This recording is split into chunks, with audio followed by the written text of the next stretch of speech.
Stay tuned for a Fox Sports special presentation. Tonight you will see what we, the players, already know. That our sport has the proudest athletes on this planet. With characteristics that link us together. Toughness. That hammer by Lindros. In hockey, 20 stitches over the eye is a missed shift.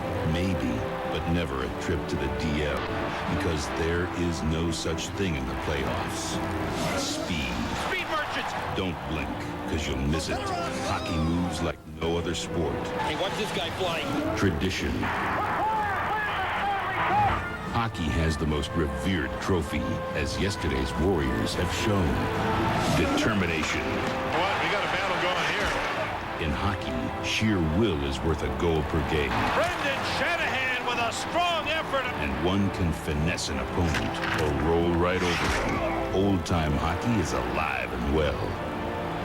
Now, after 78 playoff games, 16 overtimes, some broken bones, gashed faces, and split lips, it all comes down to this. Two teams, similar in their hunger and character, seeking one reward. It's time to get it on.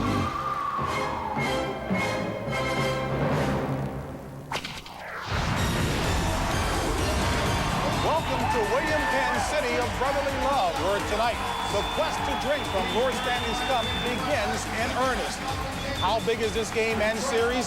Well, scalpers are getting as much as $1,500 per seat from Philly fanatics, hoping to see this generation of the Broad Street Bullies add a third championship to the back-to-back titles the Flyers brought home 22 years ago. Well, Philadelphia does not have a monopoly on rabid fans cheering on the home team. In Detroit at Joe Louis Arena, the faithful are out to cheer on their team, hoping that they can take Game 1 from a big and powerful Flyers team.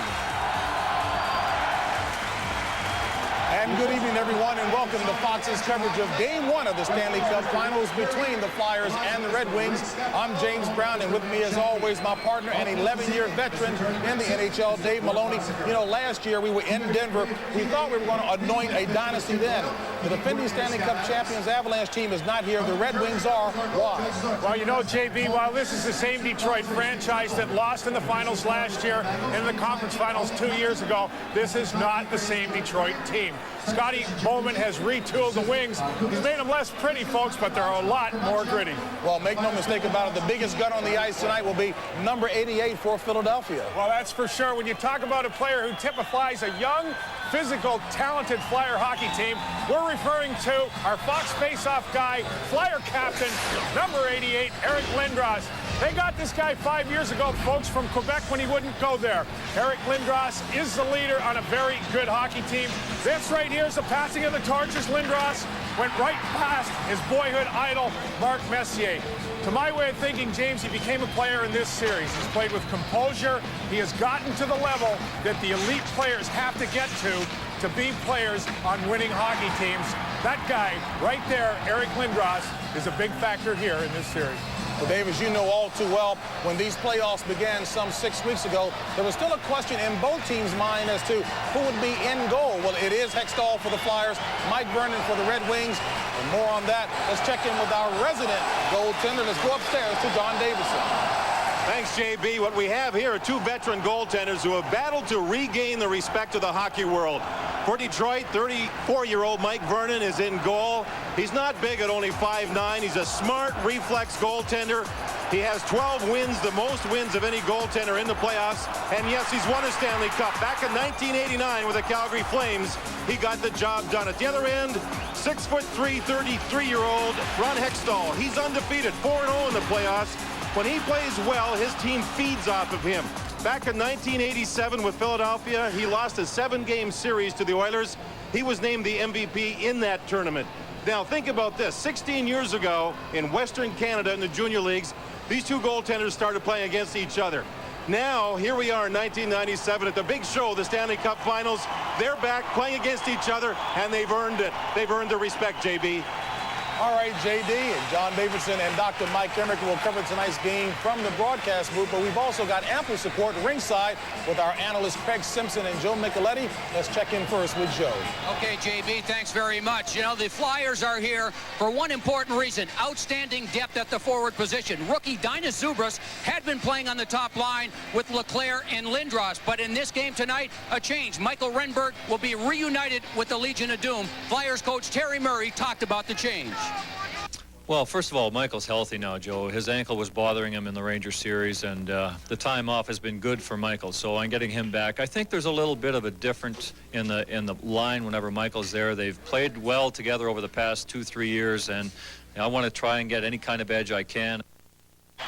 Well, now with Renberg back in the lineup, that poses another problem for Detroit. And for a report on the Wings, let's go to Craig Simpson. Craig. Thanks, Joe. The Detroit Red Wings stone-faced here. They're ready to roll. I talked to Scotty Bowman about what his team needs to do against this big Philadelphia squad. Well, obviously, we have to have the puck a lot more than the teams that played against them. It's not easy, but that's been our success, that we've been able to play a strong offensive game. And naturally, when you're defending, you want to be in position. But I think the fact that we don't want to get outnumbered situations coming through the neutral zone, because that could generate some chances, or at the worst, a real good forecheck for them. Well, they're ready to roll now, JB. Back up to you in the booth. An outstanding matchup, and we are just a few minutes away from dropping the puck on game one. When we come back, we'll introduce the starters for tonight's showdown. You're watching the Stanley Cup Finals on Fox.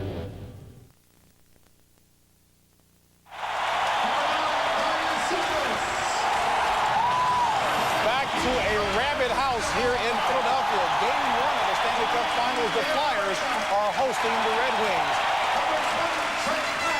These fans have been waiting a long time. 22 years to be exact. And Dave, so many people have characterized this as the speed of Detroit against the power of Philadelphia. Not quite that simple, though. It really isn't. As I mentioned at the top of the show, the last two Detroit teams, you could very easily say that, but this Detroit team is not specifically speed. They've got Brendan Shanahan, Larry Murphy, Thomas Sandstrom. It's a different look that it gives them a little more room for the Soviets to play. You know, we've also talked about Eric Lindros being the big gun. He's got to keep an eye on Mr. Konstantinov, who will certainly try to take him off his game, and we will be following that quite closely, as Dave will be watching as well. Right now, let's take you downstairs to announcer Lou Nolan for tonight's Game 1 starters. Number 5, Lindstrom. Along with number 55, Aaron Murphy. The forwards, left wing, number 25, Aaron Murphy. The right wing, number 18, Kurt Maltby. And the center, number 33, Chris Raymond.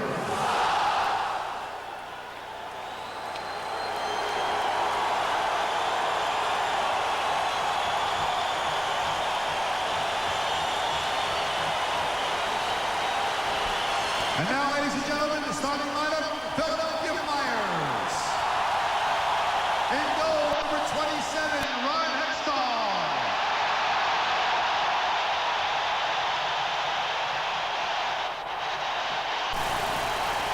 The defense, number 23, Peter Sloboda.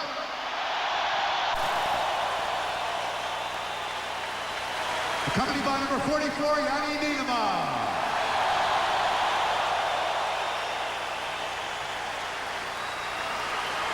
The forwards, left wing number 10, John LeClaire.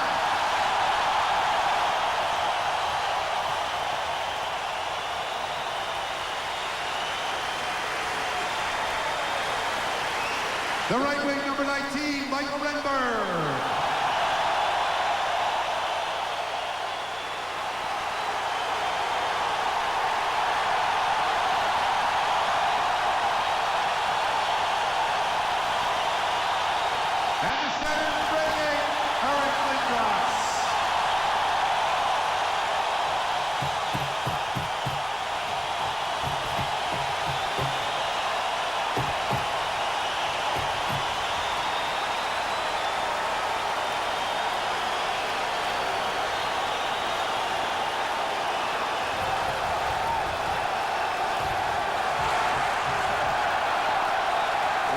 When we come back to Philadelphia, we'll drop the puck on Game 1 of the Stanley Cup Finals between the Flyers and the Red Wings. And we'll go upstairs to the broadcast booth to join Mike Emmerich and John Davidson. The cup is over 100 years old. You win and your name goes on it, but so does the name of your city. Will it be Detroit or will it be Philadelphia? Will it ever be fun finding out? Good evening, everyone. Along with John Davidson, I'm Mike Emmerich. The biggest crowd in Pennsylvania hockey history to see the biggest team in NHL history. And the biggest line is back together. The Legion of Doom, centered by Eric Lindros with Leclerc on one side and Mikael Renberg on the other side, back together. They're huge. They average 220 pounds. Now, Terry Murray, the Flyer coach, he told us he's going to play Lindros a lot, and that means double shifting. And for Detroit, the dilemma is, can you play one line against him, or what do you do? Vladimir Konstantinov is the guy who's been against him in some murderous play during the course of the regular season in just the 2 games they played. Interesting how Lindros sees Konstantinov. He just might be the best. He made a comment. He's made comments all the time about if you're not cheating, you're not trying. And all right, that's. I'm looking forward to it. It's gonna be a real tough battle. It's gonna be a little cat and mouse. It's gonna be interesting. Detroit had good teams, but got swept in '95 and bounced by Colorado last year. They made a philosophical team. Yeah, they got a lot bigger. When you look at a guy like Brendan Shanahan, you've got size, you've got defensive ability, you've got offensive ability. Listen, with Eric Lindros going to get double shifted a lot early, Detroit can't match up with just one line. They're going to go with 2 or 3 different lines, a couple of sets of defensemen, and try to wear down Eric Lindros. Well, the Red Wings start. Chris Draper giving up 5 inches and 50 pounds to Eric Lindros, along with Maltby and McCarty. Leclerc, Lindros, and Renberg, the Legion of Doom line is out for the start of this Stanley Cup Final Series. Lindros tried to reach that, did get it. The pass over near Larry Murphy. Tangles for a moment with Leclerc and swept it back down near Hextall. No icing on this is Jani Niinema, the Finnish rookie. Plays it along to Peter Svoboda, who is rammed by McCarty. So now taken by Slava Fetisov and given on to Larry Murphy. Murphy, the veteran defenseman, gave it up to Svoboda, and the Red Wings make a change in lines. Joel Otto's pass blocked by Doug Brown, but back now for Otto. Again, the Red Wings move. Kozlov over for a shot by Brown that's deflected by Paul Coffey and fed in front, and Fedorov couldn't get much on it. Fedorov again, and he angled one out in front. Kept alive at the point. Konstantinov moving on in with a shot pad stopped made by Hextall. Still trouble, and Hextall this time will seal it out. There was some concern on behalf of Detroit saying, listen, Philadelphia, when the game starts, they want to dump the puck deep and they want to hammer the defenseman of Detroit. Detroit said, you know, that does concern us, but let's think about this for a moment. We're pretty good at doing the same thing. Let's get the puck deep, try and really take it to the Flyers early. So the philosophy was the same with both coaches going into the game. I think 2 shifts here through the first minute, 4 seconds. Scotty Bowman's club looks very relaxed and very businesslike and have forced the play in the Flyers zone over the first 1 minute. On merit, the officials are chosen for games like these. Bill McCreary, Ray Scapanello, Dan Shakti. The standbys, Terry Gregson and Gord Brosiker. The replay official, Jim Doyle. Off-ice officials are from New Jersey. And the supervisor is Dave Newell. Both teams healthy. 2 great teams. First time they've ever met in the playoffs. And the question is, who will dictate the terms in these opening minutes? 1:20 has been played.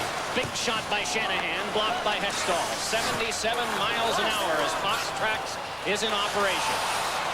Igor Larionov taps it along. Dinas Zubras, the rookie for Philadelphia, on to Brindamore, but that shanked off Dale Howard-Chuck, and the Red Wings started back.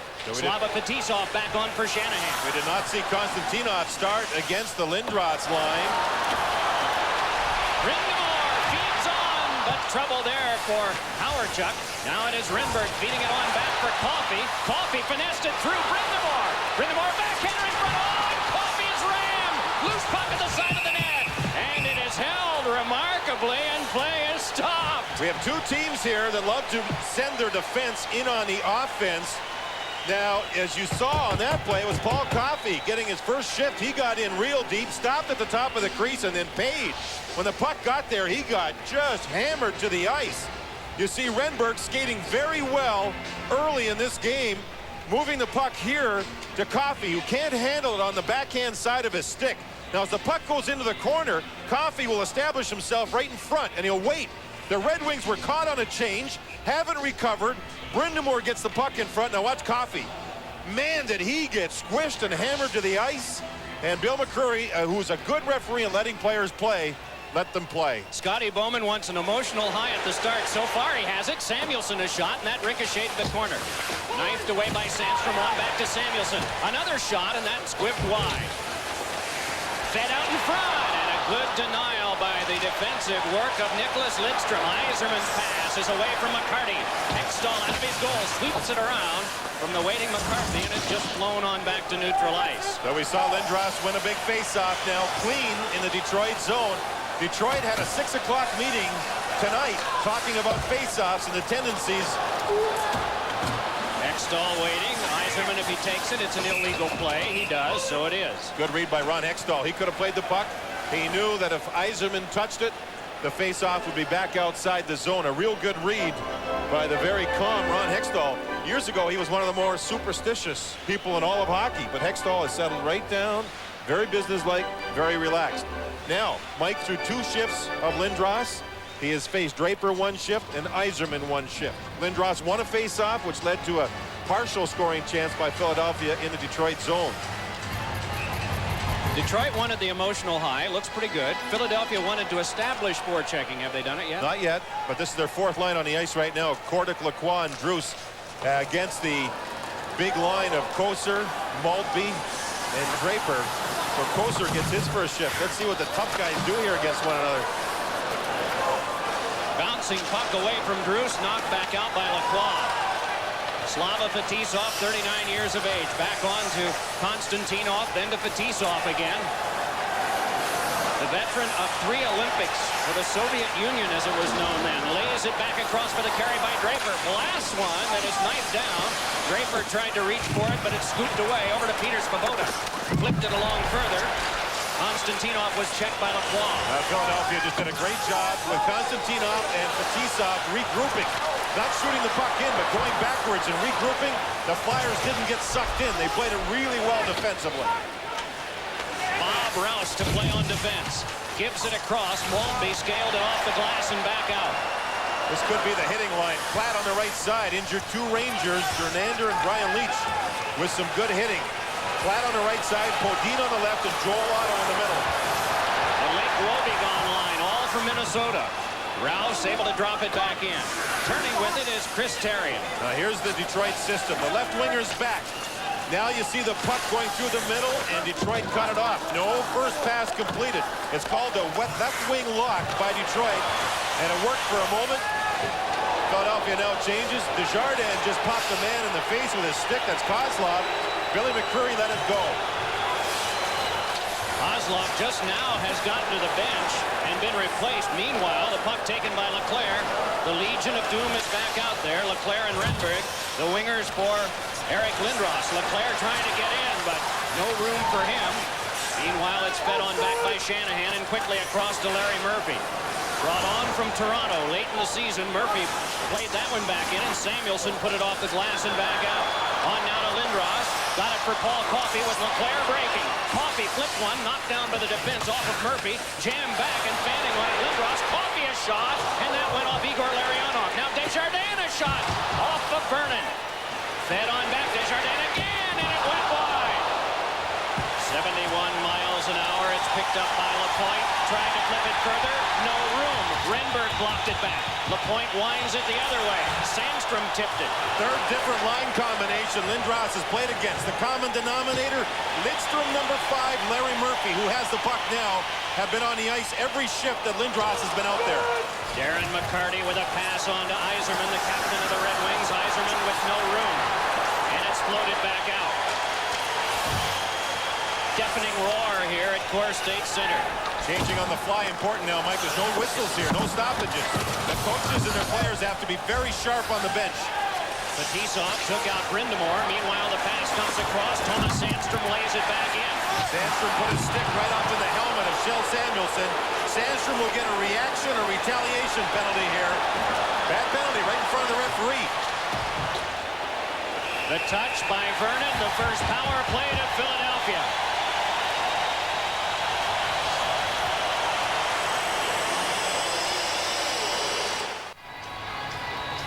High sticking at 5:50.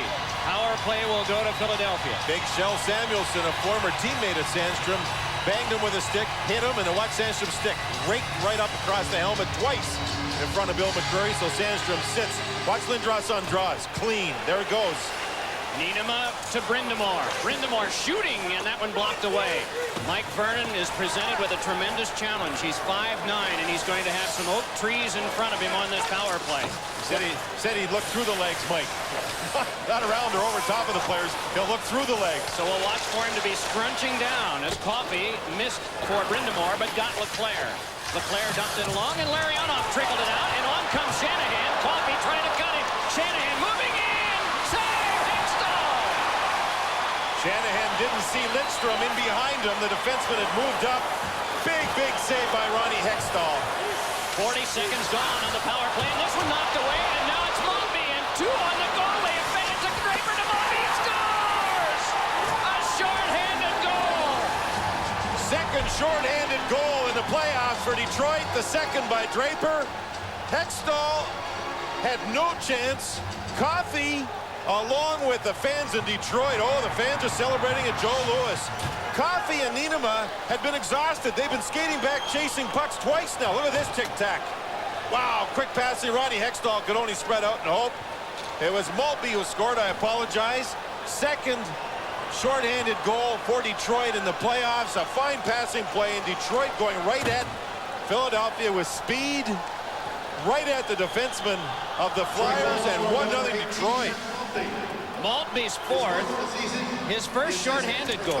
Draper gets the lone assist.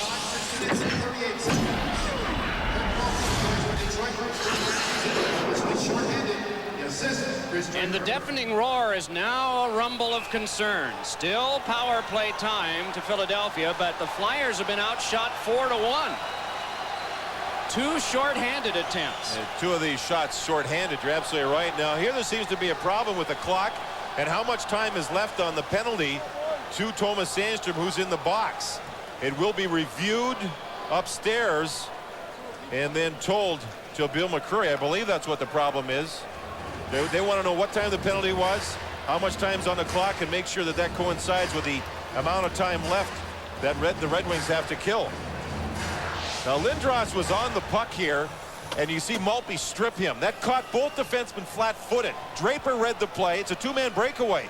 Lindros got stripped by Maltby, and watch Draper's pass back, which in turn got Hextall out of position, and a great finish. Boy, that's a nice play by Maltby. Maltby and Draper worked together killing penalties, and they stripped Eric Lindros, and it's 1-0 Detroit shorthanded. How much of a stunner will this be? The next minute 12 will tell some of it. Mike, does this Detroit team look different than what we saw 2 years ago when they went up against New Jersey in the Cup final? It was like men against boys in that series. Here, Detroit looks so much more mature, so much more ready, so much more poised. Really confident. Here's Zubras moving in, hooked at a bit, jammed it behind, turning as Renberg, checked by Rouse. At the half board, Zubras. Pestered by a couple, it's skipped back to Desjardins, off of Coffey, and again back out. And so Coffey will drop back. And we talked to Terry Murray before the game about Detroit's penalty kill. He said they're good, and we can't find a weakness in it. So we know what to expect. We've looked at tapes, but the Detroit forwards here are just flying. Their penalty-killing forwards are just going after the puck, no matter where it is. Yzerman and Fedorov are the penalty killers now. In back, Konstantinov along with Nicholas Lidstrom. It's rattled around behind Mike Vernon over to Desjardins. Desjardins trying to flip it through. It's knifed behind to Lindros. Lindros out to Niinema, and it's up to... They scramble for it at the front of the net. Score!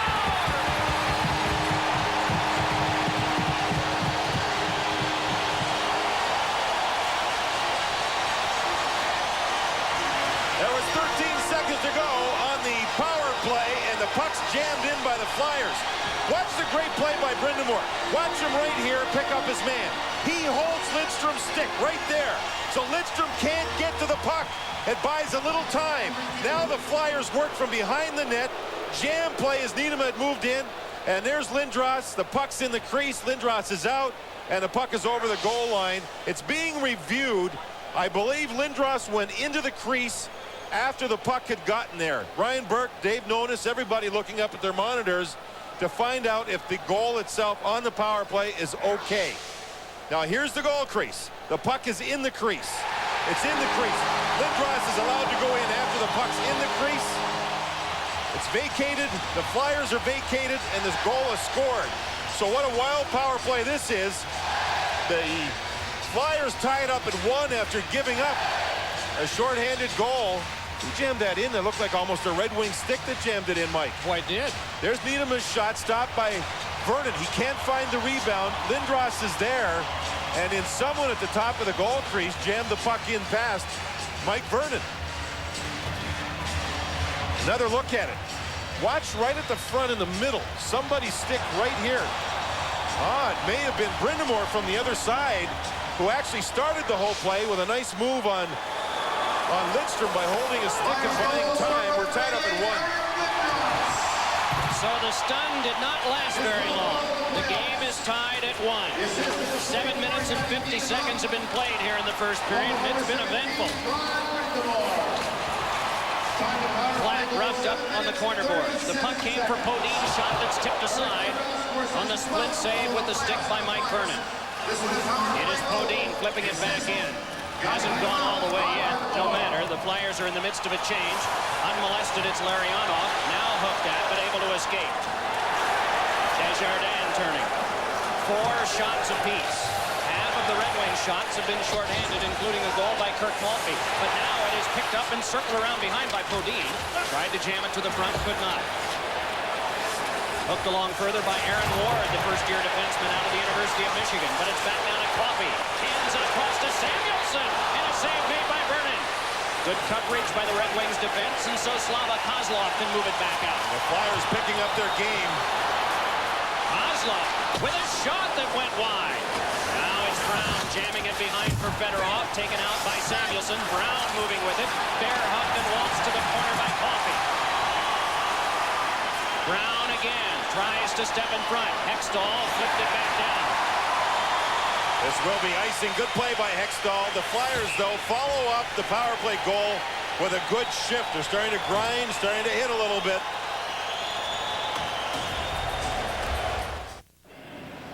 Down below in South Philadelphia, MasterCard holders call 1-888-FOX-WINNER for your chance to win $1 million during the second intermission. 36-year-old technical sales rep Laura Wall from Anaheim is going to shoot for $1 million for herself and a lucky home viewer of Fox's telecast. And somebody here in the arena is going to win 10 grand if she puts it through. That lady's pretty good. She's been working with Bobby Orr on getting good with it. Eric Lindros got credit for the power play goal. And the Flyers have won every single faceoff we've had in this game. We knew they'd be good, but we didn't think they'd be 8-0 this early.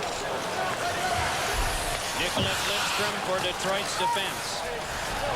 Well, that's been their hallmark all year. One of several that they have is their dominance in faceoffs, but you wouldn't think a clean sweep this far along, nearly halfway through the first. No, not only do they have the size, but they also have a lot of quickness. Again, Detroit had themselves a meeting at 6 o'clock regarding the tendencies and what Philadelphia does so well on faceoffs. As a coach, Scotty Bowman just doesn't want to lose the draws clean. If there's a tie with the 2 centermen, then the forwards could jump in and help out a little bit. Now, Scotty was talking about a lot of different things with Philadelphia. They're prepared for the cycle that the Flyers can throw at them, and they're also prepared for the penalty kill, but they're not, and I don't think anybody is, for the size of Leclerc and Lindros standing on top of the goal crease on the power play. They're just hard to move. Scotty is happy with the bench here. Unlike in Colorado, he didn't have to bring his own this time. The bench is legal and okay. He's got room to make his changes for his guy. Here's Yzerman bringing it out with 10:20 left in the first and the game tie. Missed for McCarty, who is watched by Niederma so that Hextall can play it around the glass, and it careens back out. Niederma held up McCarty, knowing how good Hextall is. Detroit will try to put the puck in to Hextall's right side. Follow up, Yzerman. Yzerman cruising in. Sends Lidstrom trying to reach it. Can't get a backhander away, and it's foisted to the glass by Brind'Amour. Finesse loose by Joe Kocur, but it's taken by Brind'Amour and handed back out. Some pressure by Detroit. The Flyers dump it back in. It's chopped at by Larry Murphy. And moving to it is defense partner Nicholas Lidstrom. Desjardins waiting in neutral ice, but it's knocked away from him. Joe Kocur brings it in. Kocur waiting, shoveling one that went wide as Draper was cruising in front of Hextall. Aaron Ward, the defenseman, put it behind. Draper hopped to it, put it out in front. Ward with a shot, and it went wide. Chipped around, out in front, it went off of Hextall's stick. Back for another drive, and that one ricocheted back down. Oh, some good pressure by Detroit. Fine forechecking by Draper, Kocur, and Maltby, but good stick work by Ron Hextall, who didn't see that dump in, Mike. He just landed beside his goal. He didn't see the puck. It was lost in the crowd, back on Podine. Angled back in, fed to the front for Lindros by Renberg. Lindros went down, he battles with Constantino. Quick shot is stopped by Vernon from Renberg's stick. Now it's Leclerc wheeling with it, the Legion of Doom out there. Centering pass is cut off and started out by Constantino, and the Red Wings hurry to it. It is Lapointe flying it back in. 6'6" defenseman Shel Samuelson put it back off, and Fetisov couldn't stop it. Down to the ice, wanting to buy a penalty, Lindros, and he did. Fetisov will go. First shift, Fetisov and Constantinov against Lindros, and Fetisov goes. To be Army-Navy at old JFK Stadium. But now it's the Stanley Cup final. Eric Lindros gets a step off the defenseman. And actually, it's not Lindros, it's Baryshnikov. Fetisov on Baryshnikov, the all-pro. And Fetisov gets caught as Lindros took the dive. Look at Slava's got the smile, but Lindros does a nice job talking the referee into making the call. So Eric sits as his team starts on the power play. On the first Philadelphia goal, it took a while to decide who would be credited with it. It is Lindros, his 12th from Niinema and Brind'Amour, a power play goal. So Lindros the goal for Philadelphia power play. Short-handed for the Red Wings. About a minute earlier, it was Maltby. Philadelphia to the second power play. Howard Chuck over to Desjardins. Fired it in. It's Vernon lifting it along. Sandstrom wanted to one-time it out. Couldn't. Coffey has it. Moves behind. Paul Coffey, a backhander, knocked down by the defense. Centered out in front, and it escaped to the boards. Desjardins just waiting. Now across to Coffey. Traffic starts to form. Desjardins again. Wrists one, and it's blocked away by the knee of Lidstrom. Taken by Sandstrom, and he's able to send it back down on Hextall. 45 gone on the penalty kill for Detroit. And now it almost seems like the real power play is going to start. Here comes the big boys, centered by Eric Lindros. Rouse and Murphy put together, and they'll have the job of trying to move Leclerc and Lindros in front. They're giving up about 20 pounds and about 2 inches. An offside call. 20 pounds and 2 inches a man. And that's why Detroit knows when they kill penalties in front of their own goal, they're going to have to move sticks out. Not so much the body. Play the stick a lot. You know, Dougie Brown plays a lot on the line with Sergei Fedorov. They're on together here now to kill a penalty. Doug Brown, one of his children, son Patrick, the godfather of that child, is Slava Fetisov. They were teammates years ago in New Jersey. Doug Brown knows the Russian culture very well. And that's one reason why Doug Brown has gotten along with Fedorov so well. And I think because of that, Fedorov has played his best hockey right now of the playoffs. He and Brown are close. They know each other well, and they blend together on the ice real well. First one to this one is Doug Brown. Brown had it knocked away. Follow-up comes from Sergei Fedorov, and he rattles it back in. There's some crazy bounces off the glass here, John. Brand new facility, too. And the Detroit Red Wings in practice this morning checked out the glass. The partitions here stick out. The goaltenders have to be very, very aware of it. It cost the Flyers a goal against in the Rangers series. The pucks bounce very strange. Lindros pulled his way out and wedged it in for Leclerc. Leclerc sidestepped the check, still battling the wall with Rouse. Fanning on it, Murphy. Second effort, got it as far as the point. Svoboda, half boards for Lindros. Back for Peter Svoboda, across to Desjardins. Desjardins trying to twist away from Brown. Pass is blocked aside by Murphy. Still they battle. Coming in is Leclerc. Jammed it along, and the Red Wings clear. And out of the box is Fetisov. Good penalty kill. Not a real good scoring chance for the Flyers. And Detroit won a lot of the board battles on the penalty kill deep in their own zone. Desjardins flopped it back, drilled back in again. So Hextall with another handle. The shots are 6-4 Flyers. Podine headman's on to big Joel Otto. Wrist shot is high off of Vernon. How about the pass by Hextall? Set up that whole rush. Set up the shot by Otto. Ronnie Hextall has been really good with his goal stick. Podine with a heavy hit on LaPointe. And we get a stoppage of play. And the puck ended up in the stands, Mike, so they've just gotten themselves a new one. You know, the goaltenders have to read shots. It's the quickness of the release, and then it's the quickness in time of the shot getting to the net. That was Otto's shot that Vernon knocked down with his arm. That was 28 feet out where the shot was taken from, and 1/3 of a second it took from the shot to get there. Goaltenders read the shooter's English. They know when he's about to release the shot. They get themselves ready. Now, Vernon was well out. He knew he had a man in front of him providing a bit of a screen, so the shot should come high on the glove hand side, and sure enough it did. Mike made a good save. 1/3 of a second was the reaction time and the traveling time of the puck. Who would have the heaviest, hardest, quickest shot of any Flyer? Well, I think Lindros when he releases it. Leclerc is good when he flies down the wing and takes the big slap shot. But I'll tell you what, when Lindros gets his quick hands and he stands upright, and the power and the release of the shot, it's remarkable how quick the puck gets to the goalie when Lindros shoots it. And I think for Detroit, I think Shanahan, the way he fires the puck off the pass. LaPointe dropped this one off. The teams are at full strength. Larion offset flying by Horton. Came back across, and Ward chopped it in, and an offside call. The puck must be the first thing across that last blue line as you're hoping to attack. Well, this is what we have coming up in this best of 7. Tuesday here in Philadelphia. That'll be on ESPN. Gary Thorne and Bill Clement will be bringing all of the action to you. Same Thursday in Detroit. June 7th at Detroit, and then John and I will be back here on Fox June the 10th. At Detroit if necessary June 12th, and at Philadelphia if there is a 7th game, and a lot of people forecast that. We'll have that one on Fox too. Well, there's Terry Murray, who played for both these teams at one time. His first defense partner when he came to Philadelphia was Andre Moose Dupont, a member of those championship teams here. And he also played for the Detroit Red Wings. In a part of Detroit's history that is forgotten by a lot of people locally because they have decided to.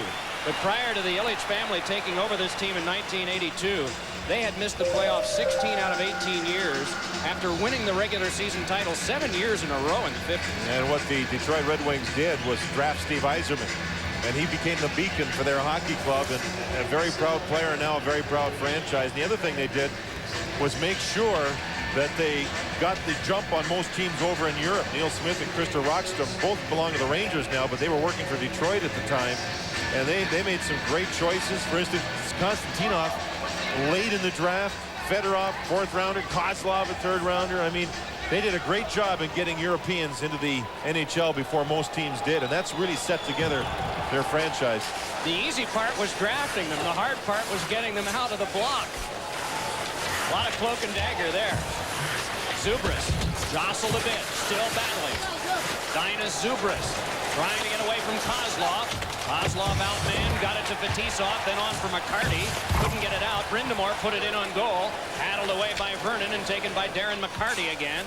And he just pitched it high. Under 5 minutes to go first period. There's been some pretty good hitting. Some time when the Flyers have dominated. Some time also when Detroit has been able to get some good execution around Hextall, but not get it past. Only shorthanded did they do that. Konstantinov rattled it, and Hextall stopped for Paul Coffin. Guy who started the year in Detroit. Puck angled back along, and Lidstrom able to flick it further. Kept alive by Podine, but taken by Draper. Nubbed it along, and back for Samuelson's shot that slowed. Now Podine falls down trying to play it.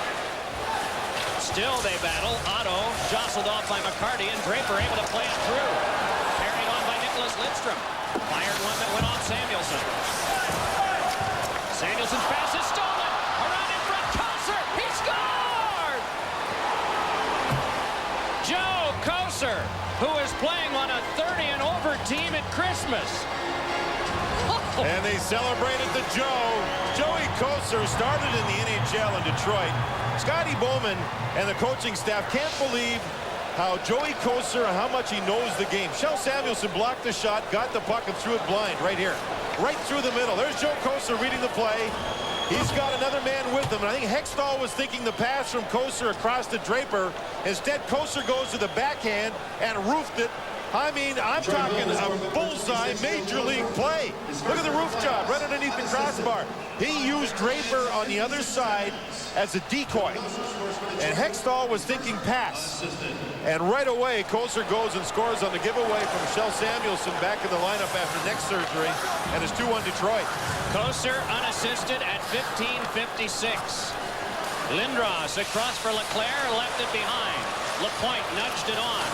Larionov hoisted off. So now Desjardins with 3:45 to go in the first. And down for an icing.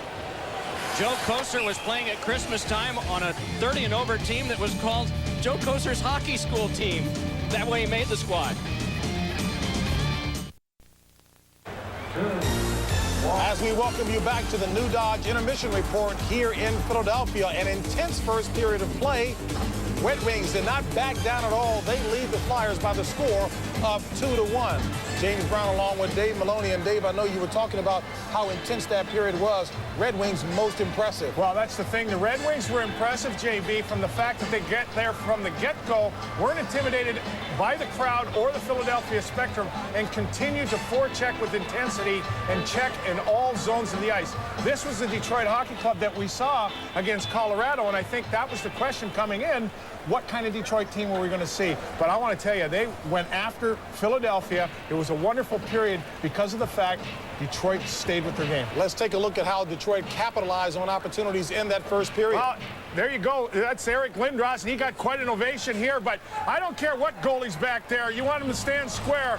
You can't 2-on-0 any goalie, east to west, shorthanded, Maltby from Draper. Now, down low, watch Brindamore to the left of your screen. He's going to whack at the puck, but because he didn't touch the puck, that guy, Lindros, will get credit for the goal. Folks, this is a fundamentally bad play in hockey. You cannot throw the puck up the middle. Joey Kocur scores his first Stanley Cup goal. My God, James, he was playing in a beer league in Detroit at the start of this season. He had retired Joey Kocur with his first Stanley Cup goal. I'm sure he had quite a few people cheering for him. Now let's go back and talk about again what Detroit has been doing to capitalize on the mistakes by the Philadelphia Flyers. Again, you talked about that forechecking, but smarts also coming into play. Absolutely smarts. And forechecking is not so much speed as it is smarts. It's the ability to read a play.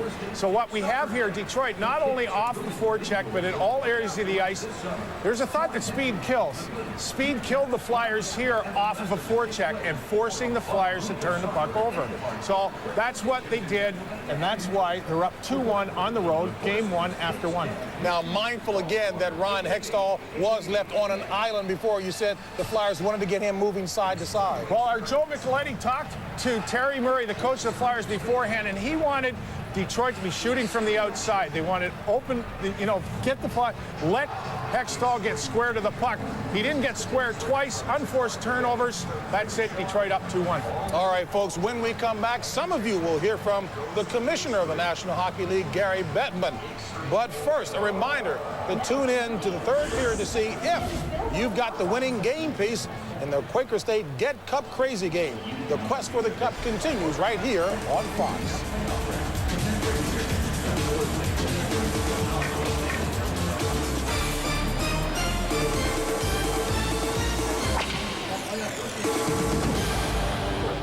Back in Philadelphia, the speedy and alert Red Wings leading the Flyers after one period of play by the score of 2-1. James Brown, Dave Maloney, and the commissioner of the NHL, Gary Bettman. But before we get to Mr. Bettman, for those of you keeping track at home, upon further review, that goal was given to Rob Brindamore, not Eric Lindros, so we want to make that correction.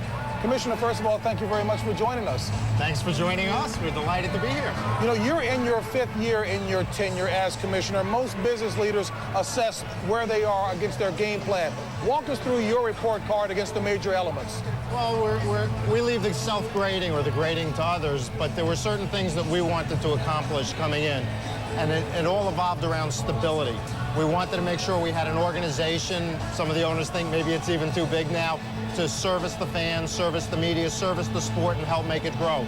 We needed a new collective bargaining agreement with the players and the officials. We went through a little bit of pain to get it, but we've got a good system now, and we've got great labor peace and a good relationship with the Players Association, and we can build on that. Finally, we wanted to get some greater exposure for this game, and you guys and Fox are all about that. And so what we wanted to do is get the building blocks in place so we could help grow this game. Now, Commissioner, a couple weeks ago, Mario Lemieux told James that he was retiring because there was too much clutching and grabbing. He raises a couple of issues. Do the superstars, should they have a different platform? And is the ice too small? Well, I don't think the superstars should have a different platform, but I do believe that this game is better when it's more wide open. A game like we're seeing tonight. The skilled players have to be able to show their stuff. We have to raise the common denominator, not lower it.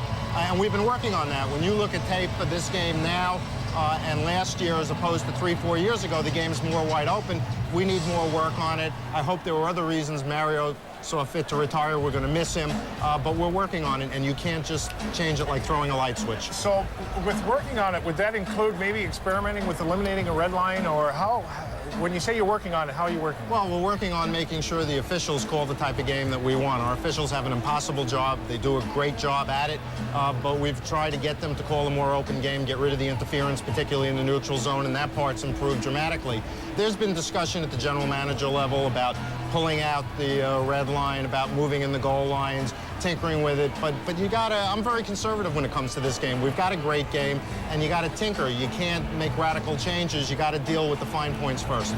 Well, in the meantime, you've got a league in town's old original 6 teams. Are you happy with this matchup? You know, I'm happy for a matchup that's exciting, that the fans respond to. We can't, at the league level, root for anybody, but we want to make sure our fans are getting rewarded with great hockey, and certainly our fans are, particularly those in Detroit and Philadelphia. Commissioner Gary Bettman back with more as the Cup continues after this.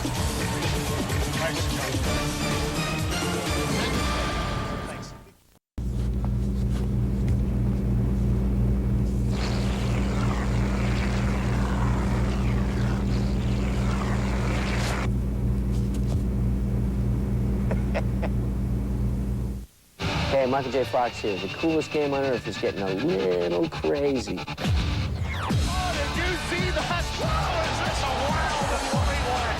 What a save! Oh, mercy! Do you believe it? I don't believe it. Holy moly! Oh, man! Holy Toledo! Wow! It's the Stanley Cup playoffs. What a play! What a show! And you got to get Cup crazy. It doesn't get any better than this, baby! Stay tuned for the MasterCard $1 Million Stanley Cup shot live during the second intermission.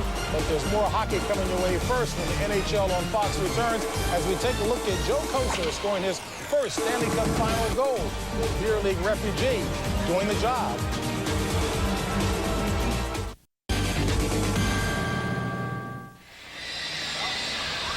So the second period about to start. Philadelphia will have the power play, trailing 2-1. The stats brought to you by Bud Ice.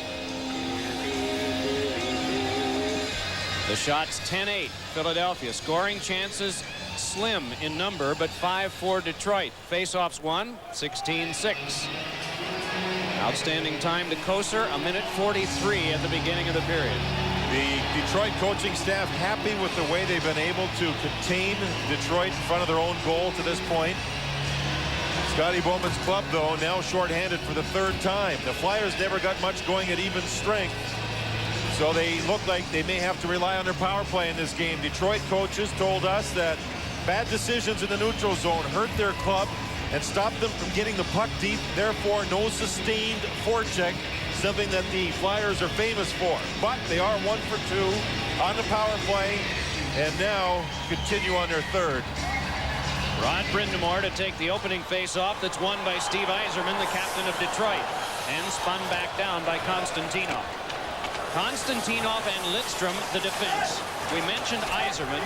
The other forward up front is Sandstrom. John LeClaire angled it in. The read and the clear by Vernon. Nienema and Coffey, the point men, the defensemen, back on the power play. Mike Vernon will not wander and handle the puck unless he's absolutely sure he has time to do it. This time he's got time.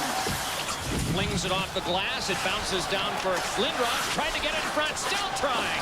Lindros around behind, but he lost it. Konstantinov could not get it out. Paul Coffey keeps it on. Niederma drive. Deflected, and it went just wide. Brindamore allows it to go to Leclerc. Misplay, though. Konstantinov trickled one. Yzerman able to send it further. Thomas Sandstrom up with it. 90-footer was unable to go more than about 5 inches. Now it's wedged ahead for Howard Chuck. Oh, and he had a man breaking Zubras and couldn't get it to him. It's a 3-on-1. Sandstrom's got to just dump the puck in. He took a big shot. It was blocked. Niederma set up the 3-on-1. And Philadelphia never got the shot, but what a chance it was. Murphy jostles with Renberg. Puck flipped back along, knocked down by Shanahan and forced to neutral ice. 20 left on the power play to the Flyers. Larry Murphy turns. Vernon there, flung it away from him. Came over for Shanahan. Leaping grab and a good keep by Desjardins. Shanahan got help from Murphy to clear it back down. In 2 seconds, in 1. And Koser is out. And takes the pass, but was quickly run off by Klatt. Kjell Samuelsson back to Klatt, angled on a cross for Peter Svoboda. That chipped away to Koser again. Joe Koser, backhander, fought off by the waffle board of Hextall. Konstantinov playing in deep. Samuelsson tipped it along for Podine. Sean Podine just lobbed it back out. Fetisov to take it on defense. Coffey fresh from the bench has it. Lays it on a cross for Podine. Podine run off by Fetisov. Puck back to the point. Samuelsson hurried a shot. Deflected high and it bounced down. Scramble on out and get it with the glove was Vernon. All 5 make that 6 Red Wings right there, including Mike Vernon. Coffey did a nice job by not creating the offside. He put a lateral pass along the blue line, which kept the Flyers onside, then moved into the zone. Here's the shot. Look at all the Flyers go to the net, and all the Red Wings come right back and collapse. They respect the size of the Flyers. 6 Red Wings were right in front, 6 of them. Shot was deflected up high. Vernon doesn't see it. It drops down. He does not panic, but he catches it with a glove. And the Detroit Red Wings come right back in deep and help out Mike Vernon. They collapse real deep. The puck there never hit the stick of Lacroix. It hit his arm. Now look at Vernon not flail. The puck actually crawled down his arm. There it finds the glove and he hangs on. Mike Vernon spread out across the goal line and did not panic and ended up making a save without even looking at, or without even seeing the puck. Boy, as you watch that replay, you marvel at how he did not panic. How could he not? He had no idea where it was. Experience. Young goaltenders would be flailing around and the arms would be going and perhaps knock it into the net. Vernon just calmly waited near the goal line and the puck found him. Aaron Ward. McCarty. Maltby bringing it back. Kirk Maltby with a 90-footer. Hextall tapped it aside. Peter Svoboda chased off and walled by Maltby. Good hit put on Niederma. That came from McCarty. Meanwhile, back up ice with it is John Druce. Red Wings with 3 men back. Vernon flung it off the glass. Red Wings shift from defense to offense. Angled back ahead for McCarty. Trouble on the read and then spun it off the stick of Hextall. Flyers had too many men on the ice. Vernon with a good pass up ice. Boy, some heavy hitting by both teams. Back to Ward. Shoots one that ricocheted off Niederma. Big Dan Kornick with it. And then he's rammed by McCarty. And this kid Niederma, the youngster on the blue line, has blocked a lot of shots here for the Flyers.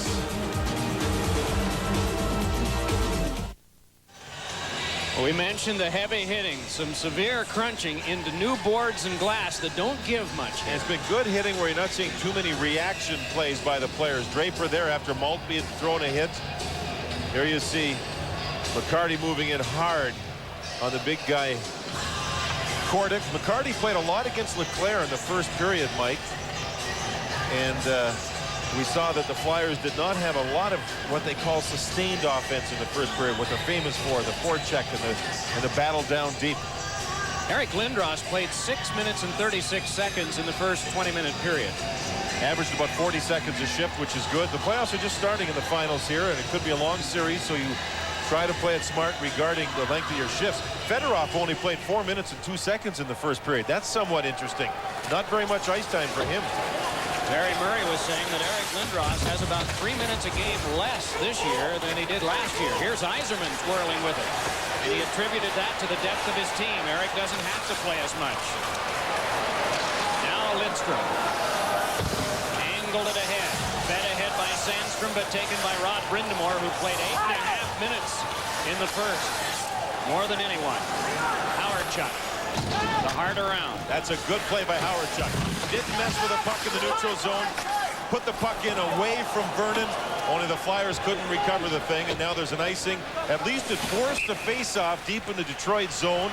I would think the Lindros line or the Otto line would be next up, and that means that the Flyers would have a good chance of winning the draw. So, you know, Detroit is the visitor. They've got to put their players on the ice first. The referee now has put his arm up to stop Detroit with any more line changes. Now the Flyers can match. Now, Scotty Bowman there was just talking to Barry Smith. See that? Scotty talked to Barry.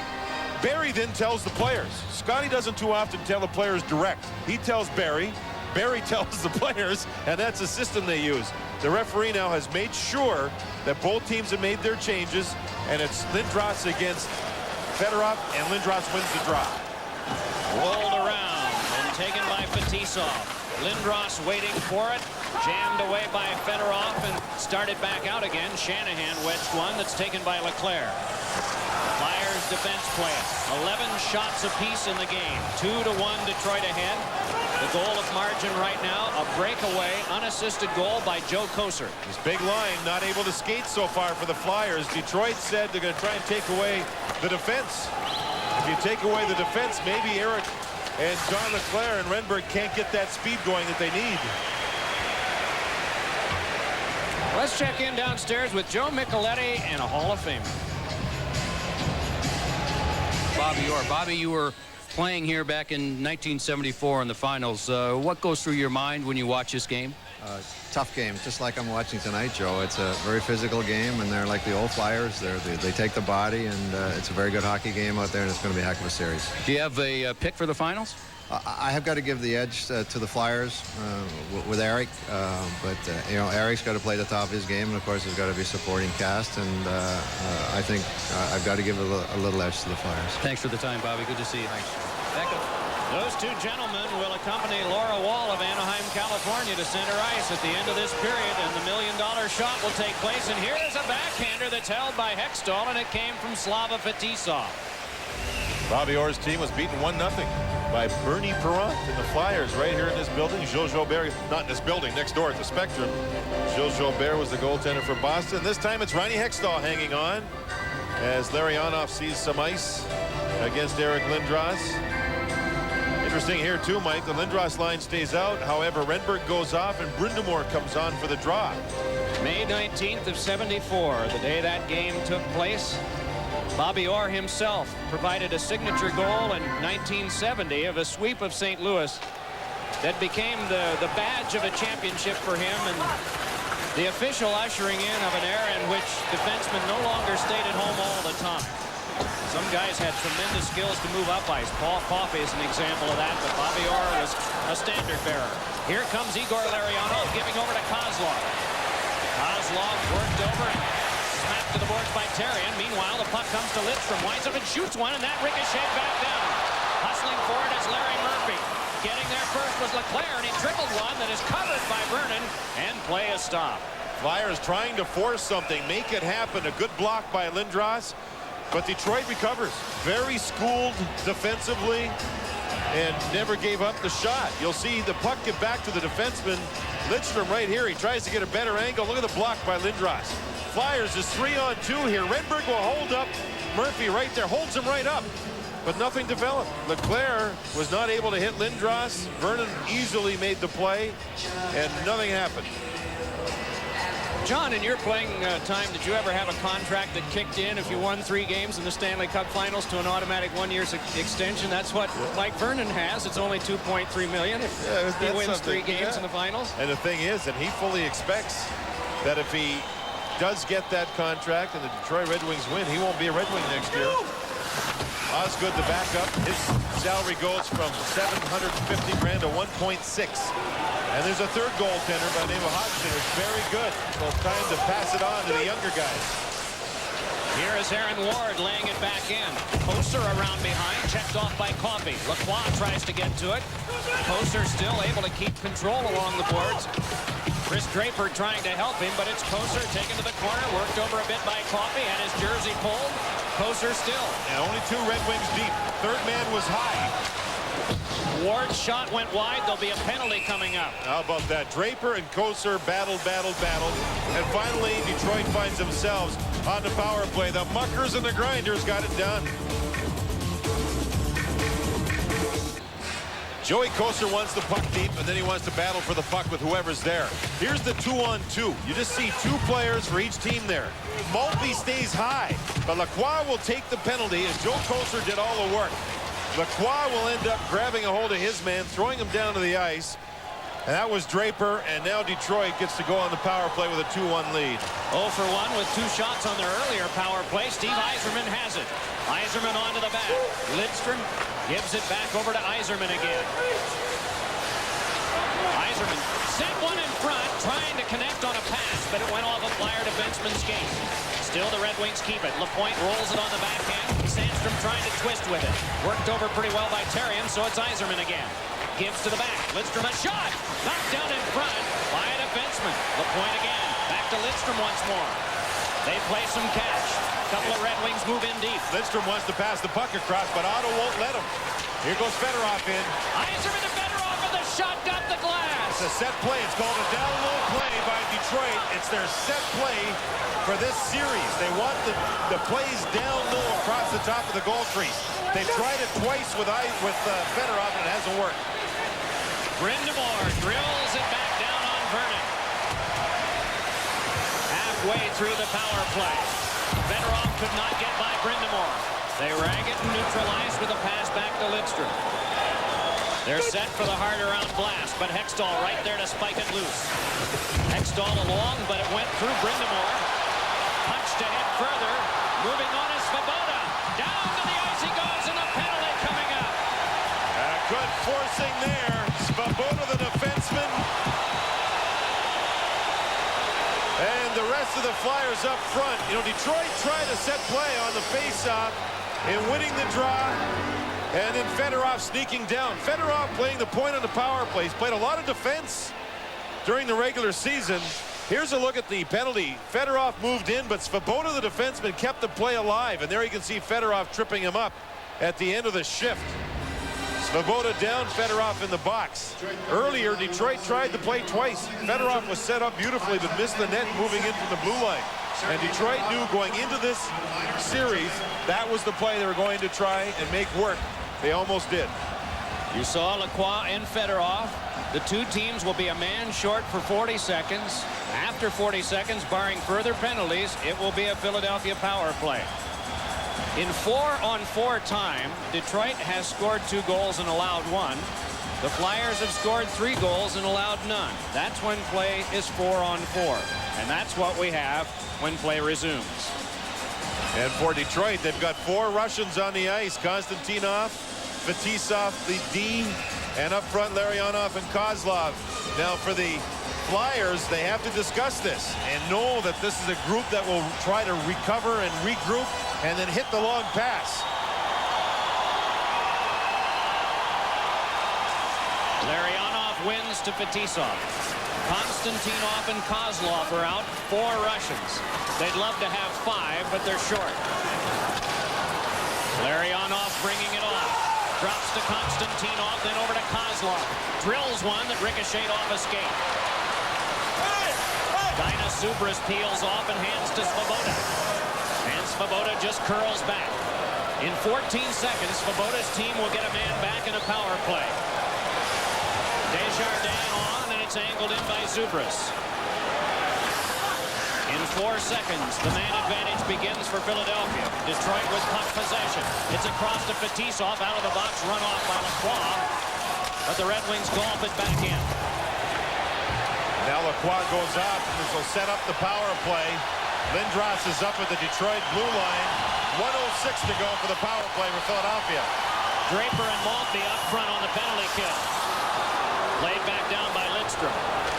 Tenacious back check by Maltby. First attack stopped at the Detroit blue line. Let's see what happens now on the second attack by the Flyers. Nienema hands over to Paul Coffey. His pass went off Brind'Amour, jammed along by Lidstrom. Angled across by Nienema. It's the third attack, no good. Here's the fourth, no good. 35 seconds to go. Murphy with a pass that's cut by Lindros. Shooting, and he got the glass with the shot. Onto the back, Nienema. Quickly back over to Paul Coffey. Coffey to Nienema. Drive, save, Vernon. To the boards, Lindros. Took a chop from Murphy, and he came up with a puck and cleared it back out. Now, Coffey is setting up Nienema with the one-time pass for the one-time shot. Nienema faces Coffey, and since he's a left-hand shot, he can shoot the puck off the pass. Zubras rolled it behind. 2 seconds and 1. Fedorov is out. Up with it, Shanahan. The pass across is gloved down by Brown and given to Fedorov. Fedorov with a shot. That one blocked. Fedorov again! It's in on Hextall. Kicked off his pad and lifted back along but not out. Rouse keeps the pressure on Konstantinov. A shot. It hit the pipe! Turnaround shot, and Hextall got a piece of that. Still they battle. It is Rouse to the slot with a shot that's tipped to the seats. Oh, man.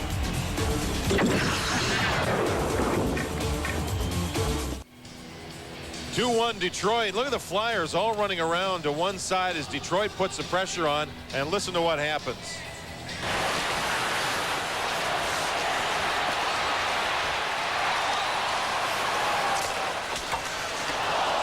There was a goal post on the deflection by Shanahan as Detroit put some pressure on in the second period.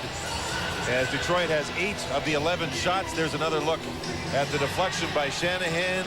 Got in behind Ronnie Hextall and was almost 3-1. Yzerman on the face-off with Otto. Squibs to Hextall for the set to Shell Samuelson.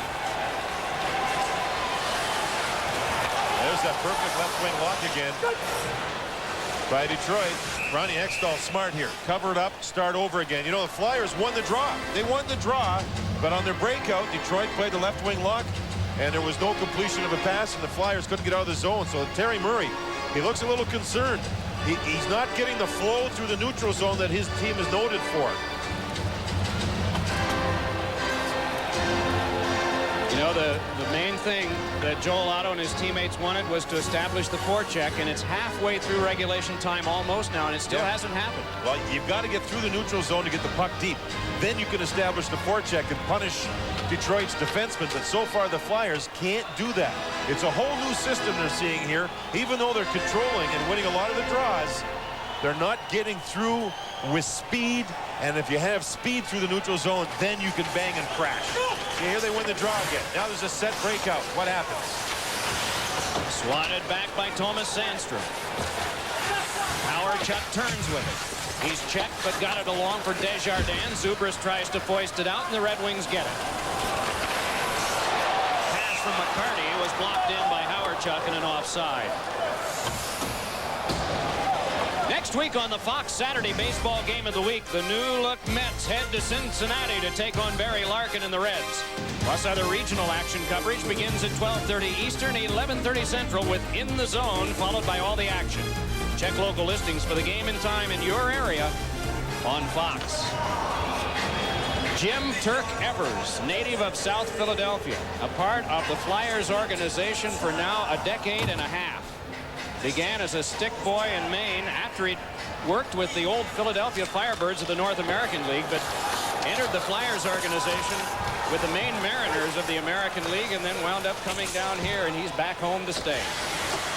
Chipped along by Sandstrom, kept by Fetisov. Desjardins then on to Klatt. Knocked down by the high stick of Otto, and for that reason play a stop.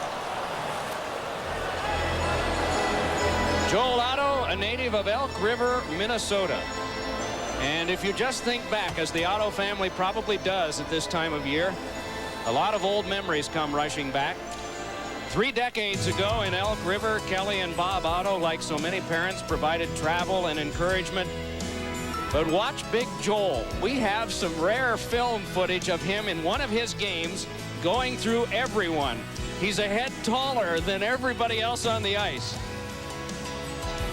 What a play. What a play. Two of his three brothers, Kirk and Craig, still live back in Minnesota. The other brother, Eric, is in Corning, New York. How proud they must be of this guy. He's won a championship with Calgary in '89. And now hoping for one with Philadelphia. Wearing a visor because of a badly fractured nose that he received a couple of series ago. However, the nose is pretty good. Breathe okay. Well, that has to be a consideration. You need so much oxygen to go back and forth, especially in the humidity that we've had in Philadelphia just today. Konstantinov turned that one back up the boards, and it's off the stick of Fetisov. Pitchfork back along. Konstantinov gloved it back.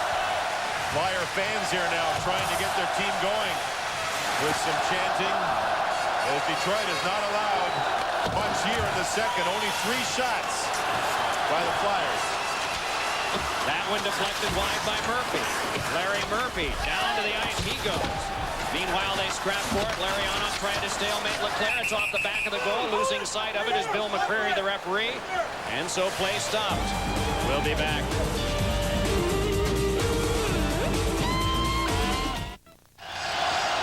Joey Kocur walking near the Detroit bench. He was yanked down near Ron Hextall in his last shift and twisted his knee a little bit. And sometimes you can just walk it off. He's returned to the bench now. And we'll see if he's able to make his next shift. He has the goal of margin on the breakaway. Niederma's shot save. Covering is Vernon. And the puck wound up going over. Looked like the Flyers were really upset, but it occurred after the whistle. Mike, the best offense that Lindros' line's getting is from faceoffs. He wins them clean. Watch this on the backhand side, back to the point. Now watch him drive to the net. Yzerman's with him, but Lindros plows away, almost a deflection, finds a rebound, and then he's thrown down to the ice surface by Steve Yzerman. This was Kocur's last shift. There, stick through the legs by Therrien, twisted down, and that twisted the knee a little bit of Joe Kocur, who struggled to get back to the bench. But again, Lindros loves to pull the puck back to Niederma on his backhand. And if he does, he drives to the net. Oh, that time he tricked everybody, including me, and went forward. I do apologize. That one did not go over, but it looked for a moment like it had. Here's Fedorov cruising in, shooting. I think that one was in and popped back out quickly, just under the crossbar. And it does. It is a goal, and it is 3-1. They just restrung these nets today, so there's a lot of pop to them. I'll tell you what, Joe Louis is celebrating, and so they should. What a shot by Sergei Fedorov. Lindros fooled me. He went forward with the puck on Fedorov. Vernon plays it, moves it. Now watch the Flyers here pinching. Pinching, pinching. Here goes Fedorov with a 2-on-1, and folks, watch this wrist shot. Snap, top corner, over the shoulder of Ronnie Hextall. There's the shot, a big-time Major League shot again as Hextall's beaten up high for the 3rd time by Detroit, and Detroit has the 3-1 lead. They took care of defense, generated offense, and are starting to control this game. 6th of the playoffs for Fedorov, who in the first 4 games of the playoffs had no points at all, but then picked up 14 in the next 12 and has gotten a big one here. Game 6 against Colorado, Aaron Miller briefed him, and he couldn't even talk for about 5 minutes, but he returned and got one of the key goals in the clincher. Puck deflected along. Fetisov has it, knocked away from him, and another offside call stopping the clock. And Peter Svoboda's been in the Flyer locker room. He just now is returning to the bench for the Flyers. What happens is with Ron Hextall to the right side of the Flyers bench, to our left as we look, he's got to make his way all the way down to the defensive end of the bench. All 6 defensemen sit down there. The 6th defense sit at the end where their goaltender is. The forwards sit at the other end. Those will be all forwards. Those are all defensemen. And the attack side is there so the forwards can change quickly and get in on the attack. The defense can change quickly to defend. Fedorov's goal comes from Larry Murphy at 11:41. This might be icing.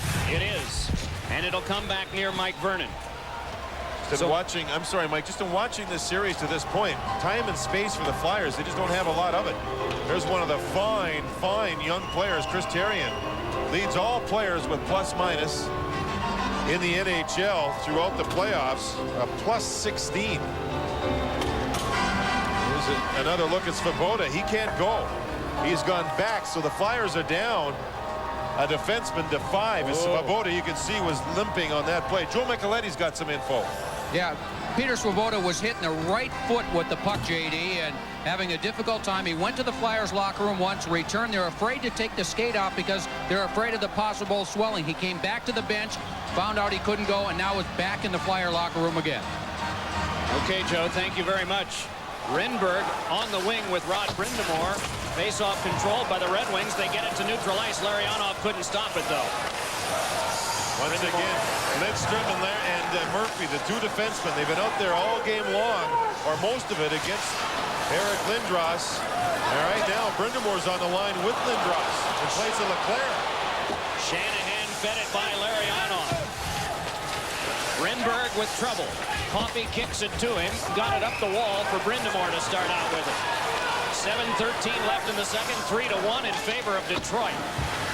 Lindros wedged off behind by Lapointe. Brindamore there tried to play it through, could not. And it skipped back up for Brendan Shanahan to bring ahead. Shanahan cruising in, and Platt fed it away. The Red Wings are caught in the midst of a change. 2-on-1. Otto moving in, could not get it to Brindamore as it was blocked off by Bob Rouse. Platt's pass is taken by Maltby. Boy, what a play made back there by Rouse. Joe Kocur back on, didn't miss a shift with a knee. John Leclerc was not on the wing with Eric Lindros. Brindamore replaced him. It makes you wonder about Leclerc, maybe an injury problem. Good point. Here's Draper. Taken out by Desjardins, and Platt steps ahead. Bodine put it back in. Well, with the hitting we've seen in the first period and a half, wouldn't be surprising that there's some guys that can't continue right now. And John Leclerc was hit a lot in the Rangers series, as well as he played, but he did get hit a lot. And you'll wonder, is there a problem? Offside again. Clock stopped once more. And the Flyers had themselves a 2-on-1. Always with the Flyers, a 2-on-1 play. They love to pass the puck. Great play at the blue line as the Flyers stood up, and Klatt on the back check creates the turnover. 2-on-1. There comes Rouse off the bench. He's back there, and he played the pass beautifully, not completed. Now the Flyers, Trent Klatt does the great job on the back check on Shanahan. Watch him out of nowhere. There he is. A backhand pass. Rouse now has just come off the bench for Detroit, and he hustled back into position, or it would have been a two-man breakaway. There's a look at John Leclerc. Yeah, interesting. He's been with Howard Chuck and Zubras, not with Eric Lindros. So Terry Murray juggling things up here for the Flyers as they try to generate some offense. This is Yzerman bringing it ahead. Yzerman could not get by Shell Samuelson. Nienema able to take it away. Nienema with a little toss ahead now to Lacroix. Lacroix off the wing, and Druce is in. Druce with a shot that's saved by Vernon, and he covers. And the biggest save of the game for Vernon. The left wing lock here was broken by the Flyers. Flat out broken. And a great pass to John Druce, who was almost tackled by Fetisov, but Vernon made the save. Well, Druce seems to do something almost every shift he gets for the Flyers. He stayed wide. Look at the red jerseys, the Red Wings. Sandstrom head across. Here is Druce staying wide. Look at him stay wide. What a pass. Bullseye, he's in. Now right here, Fetisov does everything but tackle Druce, and he couldn't. And Vernon the save. Maybe Fetisov harassed Druce enough. But watch Druce cut to his right.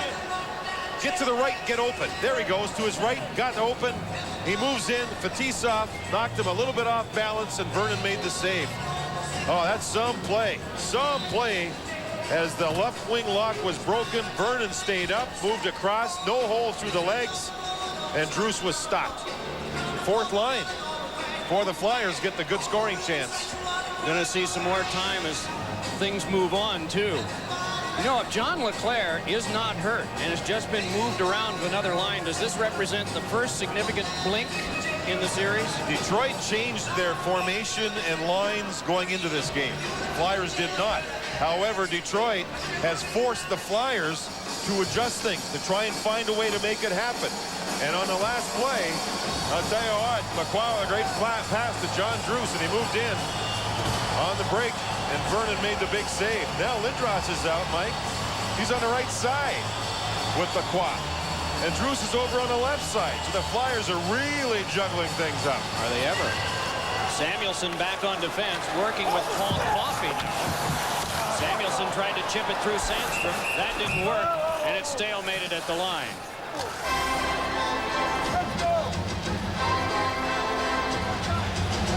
This telecast, presented by authority of the National Hockey League and intended for the private use of our audience. Any publication, rebroadcast, or other use of the pictures, descriptions, and accounts of this telecast, including the imposition of a charge for viewing it, without the express written consent of the National Hockey League is prohibited. You saw that shots on goal panel. I think the significant thing, too, to Detroit's progress has been that they have not been outshot in any of their Stanley Cup playoff games and only equaled once by Colorado. And what I find interesting here is the defense for Detroit. They're not manhandling Lindros. It's Murphy and Lidstrom. They're not known as guys that go out and knock people silly. It's just play the body a little bit, play the stick, and play the puck. And you see Lindros with 18 shifts. He's gotten 2 shots. He threw 1 here in the second period and went high and wide. There was a rocket. But no sustained offense, and his line has been broken up. Either that, or you can think about Lindros getting a lot more ice time as the game moves along and his team down 3-1. Murphy and Lidstrom have been on for 8 of the 15 first shifts that Lindros has had, including 4 of the first 6 here in the second period. But half or a little better. But most of those at even strength. Exactly. You know, Mike, I mean, you take the power play ones out of there, and these 2 guys are on there almost every single time at even strength. And it's not brawn. It's more brains trying to beat them as opposed to muscle and Konstantinov in the face. And maybe Konstantinov sometimes can wake people up. You know what I mean? And get them mad. Terry in a shot that ricocheted wide. Desjardins moves in, but it's swept from him by Thomas Sandstrom. Off of Desjardins. On to Brind'Amour. And right back in, and Vernon stops it behind. Leclerc on the ice with Brind'Amour. A real change here for the Flyers. I didn't see this line combination once in the Rangers series with Zubras, Leclerc, and Brind'Amour. A real juggling act here for the Flyers to jumpstart their offense. And Leclerc looks fine. Yeah, he does. That is a good sign for the Flyers. You're always concerned about their best, any team's best players becoming injured in a series. And both of these teams are relatively healthy going into this series. Rod Brind'Amour has been the horse of the night. He's played almost half of the time in the first period and about half the second. Now you go all the way out to Vancouver. A little south of there is a beautiful island called Vancouver Island. And the salmon capital, I think, of the world, Campbell River. That's where Rod Brind'Amour is from, and he doesn't fish. Can you imagine that? Mom's on the school board. His dad's a pipe fitter. They're here watching. A good guy. It's nice to see him do well. We have a penalty. Another interference call, the 5th of the night. 3-1 Detroit. Detroit uses the left wing lock. Here's the left arm headlock by Fetisov on the youngest player in the playoffs is Zubras. Look at this one. There's the arm right around the throat. And a good play by Zubras to work to draw the power play. And the Flyers need a power play. Their fans know it. They're standing and cheering right now.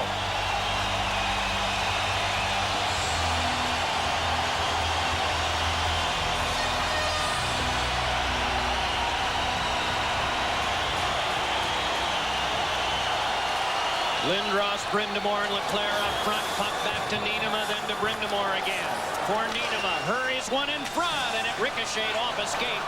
It's played by Larionov back into the glove of Coffey. The Flyers want the puck in front of the net because Leclerc and Lindros are there. And with their size and a loose puck, they usually get to it. Coffey's pass came right across with a clear back as far as center ice by Lidstrom.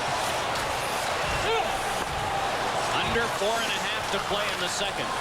It was 1-1 midway in the first. Joe Kocur scored on a breakaway 2-1, and Fedorov rifled one top shelf midway in the second to make it 3-1 Detroit. The earlier goal scorers, Maltby for Detroit and Rod Brind'Amour. That was changed from Lindros. Brind'Amour for Philadelphia. Lindros is out there as it's lofted in by Niinema. Off the stick of Mike Vernon.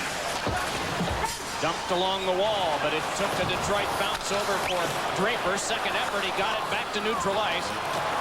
Niinema has done a nice job knocking pucks down, blocking shots, but he now needs a change. So the big unit can't get it going here, and they now go off the ice with under a minute to go for the Flyers. Lindros off the ice. Coffey ahead to Desjardins. Desjardins can't get it through Rouse. And Murphy. And out of play. Right into the bench of the Flyers. Well, when you consider Larry Murphy and the rags to riches story being with Toronto and looking like he was going to have no sniff at the playoffs, and now he's competing for the Stanley Cup. He's won it twice with Pittsburgh, and the breakup that he made of that 2-on-1 earlier in this period is going to look pretty big if Detroit goes on to win this. Murphy came over from Toronto. Detroit picked up his salary for the rest of this season. Next season, if Murphy stays with Detroit, Toronto will pick up $800,000 of his salary while he plays for Detroit. Not bad. No, not bad. So now with the stoppage and the change, Lindros now has gone to the bench, off the bench, changing sticks here to buy time to get him a rest. He didn't have much of a break. And how about this, Mike? He's back on the point for the power play. On the point. We haven't seen that very often either. Very interesting. Murphy just slashed it back down the ice. Half a minute to go on the Philadelphia power play. Terry Murray's trying everything. I mean, he is trying everything to get offense here. Desjardins angled it for Druce. Gloved out of play by Rouse, who wanted to keep it in play but could not. So 17 seconds still to go.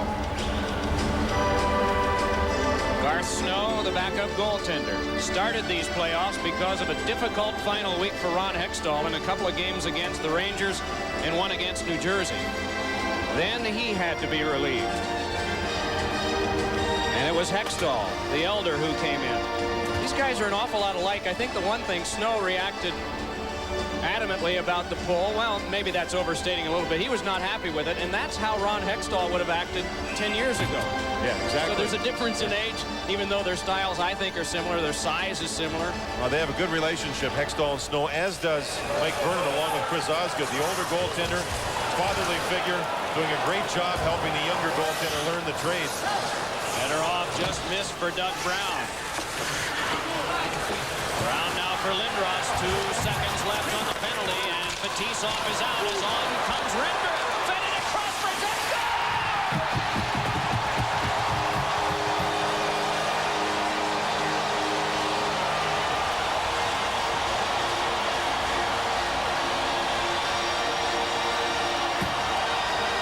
There's a goal off the rush. Hextall has the puck. Calmly puts it to the side. The power play expires. That first pass is beautiful. Here's a 3-on-2, and right through the legs goes the shot. Now the neutral zone pass was beautiful. This sets up the 3-on-2. Bad angle shot. Vernon was out so far that he tried to recover. He couldn't get closed up. Renberg skating beautifully. Puts the puck wide, and there's Leclerc, and through the legs. Now Vernon is out so far. One step, 2 steps, and can't close the legs. John Leclerc gets Philadelphia back into the game after their power play did not work. Leclerc's 8th from Renberg and Lindros. A Legion of Doom goal. Gotten Philadelphia back in this. It's not often we say this, but I think you can credit the crowd for getting Philadelphia back into this too, because they were sagging, they were having to make changes. During a stoppage, the crowd picked them up. And Ron Hextall set up the play that the Legion took care of. Heavy hit by Klatt. Puck loose in front. 2 Flyers go down and a penalty coming up. And Joel Otto maybe hurt a little bit on the play as he was submarined by Klatt, his own teammate. You know, I wonder if Klatt's going to get the penalty here. I don't know. It could be charging on Klatt. Look at Klatt move in. Does he leave his feet? Yeah. He left his feet enough and hit so high that he's been given a penalty for charging. So 2:15 to go in the second, and Detroit will get a power play. There's Klatt. Elbows right into the face of Fetisov, and then Klatt went in front of the net and submarined Joel Otto, who ended up getting banged up on the play. Detroit's power play. 8 penalties called by Bill McCreary tonight. 5 for interference, a trip, a high stick, and a charge. Just like these teams had meetings to prepare for this final series, the men in stripes did too. Trent Klatt did some great hitting on behalf of the Flyers in the previous series and actually all the way through the playoffs. But here, he left his feet a little bit and he put his arms right into the face of Fetisov, so he's been given the penalty. And at the point in time when the Flyers started to get it going here, they were back in it and starting to really get the emotion going. Now this to me is a huge power play penalty kill with a 3-2 Red Wing lead late in the second. Podine will be out with Joel Otto. Though shaken up, he remains on the penalty kill. It'll be Therrien working in back for Philadelphia with Desjardins. The Red Wings bring it ahead with Lariano. Then Kozlov. Shanahan is the other forward. Therrien bashed it from him, and Otto deflected it back down. Now watch for Detroit on the power play. If they set up, they're better off to sneak in from the blue line.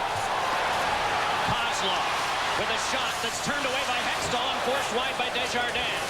Falling down, Lariano got it to Shanahan, to the back now to Lidstrom. Hands it across. Big drive by Fedorov, and it went off the pad of Hextall. 76-mile-an-hour shot. Podine trying to work it in. Ron Brindamore shorthandedly up with it for the Flyers and tucks it deeper. 1:25 left in the period. 1:10 to go on the power play. Sergei Fedorov hands it to Kozlov, and Kozlov nubbed one to Yzerman.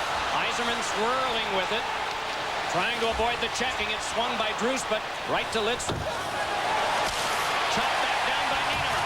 Niederman's everywhere. The Flyers down to 5 defensemen. Svoboda injured his foot. And this kid Niederman, he's playing an outstanding game. He's everywhere. Red Wings bring it back. Slava Fetisov gives it across. Larionov's pass misfires. Sandstrom in for it. Rammed by Therrien. And the puck came over to Podine. Moving back out with Otto, and he clears it back down. So far, a super penalty kill. No setup time at all for Detroit.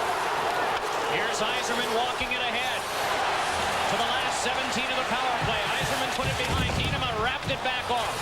McCarty with a pass, and that one right into the path of Druce. John Druce back with 8 left on his team's kill. Just holds and drops it in, and then he's rammed by McCarty. With Platt in the penalty box, Druce gets a chance to penalty kill, and what a great job he did. Boy, will he ever see a lot of ice in the third. Samuelson intercepts and banks it back out. The team's at full strength, and the second period is about over.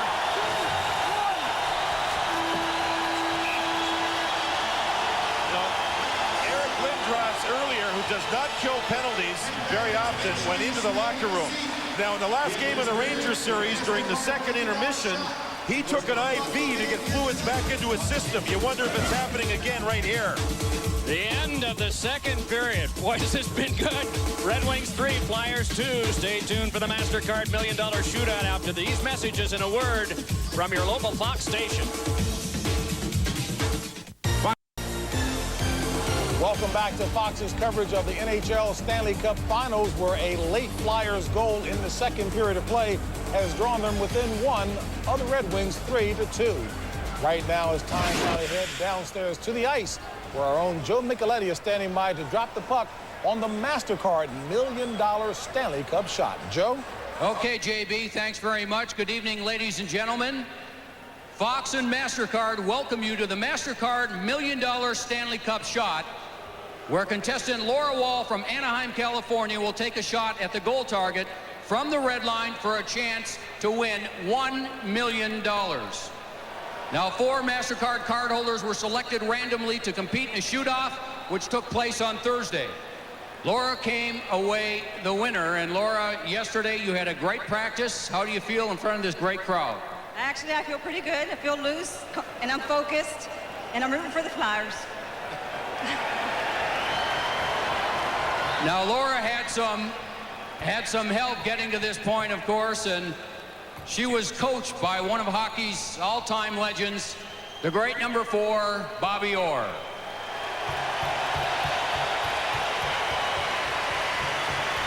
Bobby, what kind of advice did you give Laura? We worked on just the fundamentals, the grip, the follow-through, and the weight shift, Joe, and she's been a great student. I wouldn't be surprised at all if she put it in the net. Now, Laura will be aiming for the center of the target, which is only 6 inches wide. If the puck goes in, Laura wins $1 million. If the puck goes to the left or the right, she'll take home $20,000. And if all else fails, she'll win $10,000 for her competition. Playing along tonight with Laura is a Fox home viewer, Jeff Ball from Charleston, West Virginia. So whatever Laura wins, Jeff wins. Laura, the center stage is all yours. Good luck. It's time to take the shot.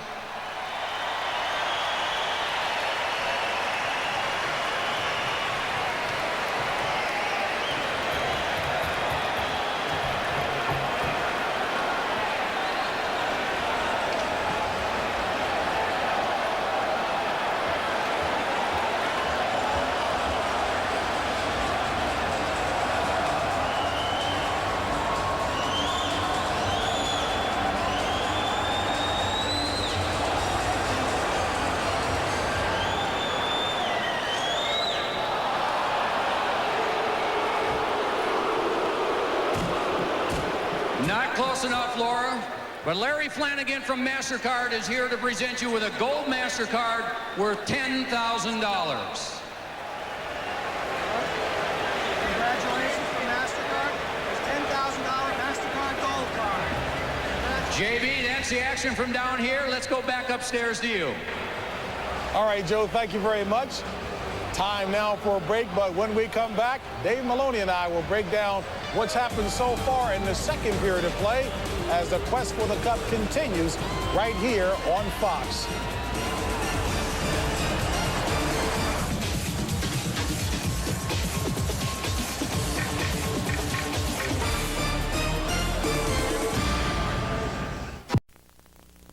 The National Hockey League's Plus-Minus Award recognizes the player who records the top overall plus-minus rating during the regular season. This award can only be won by performing exceptionally well at both ends of the ice, game in, game out.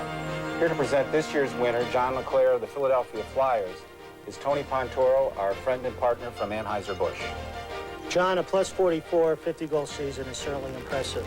And Anheuser-Busch has been a long-time sponsor of the National Hockey League. So on behalf of Anheuser-Busch and Bud Ice, we're here to present you the 1997 Bud Ice Plus-Minus Award and this charitable check for $5,000 to the John LeClair Foundation. Congratulations.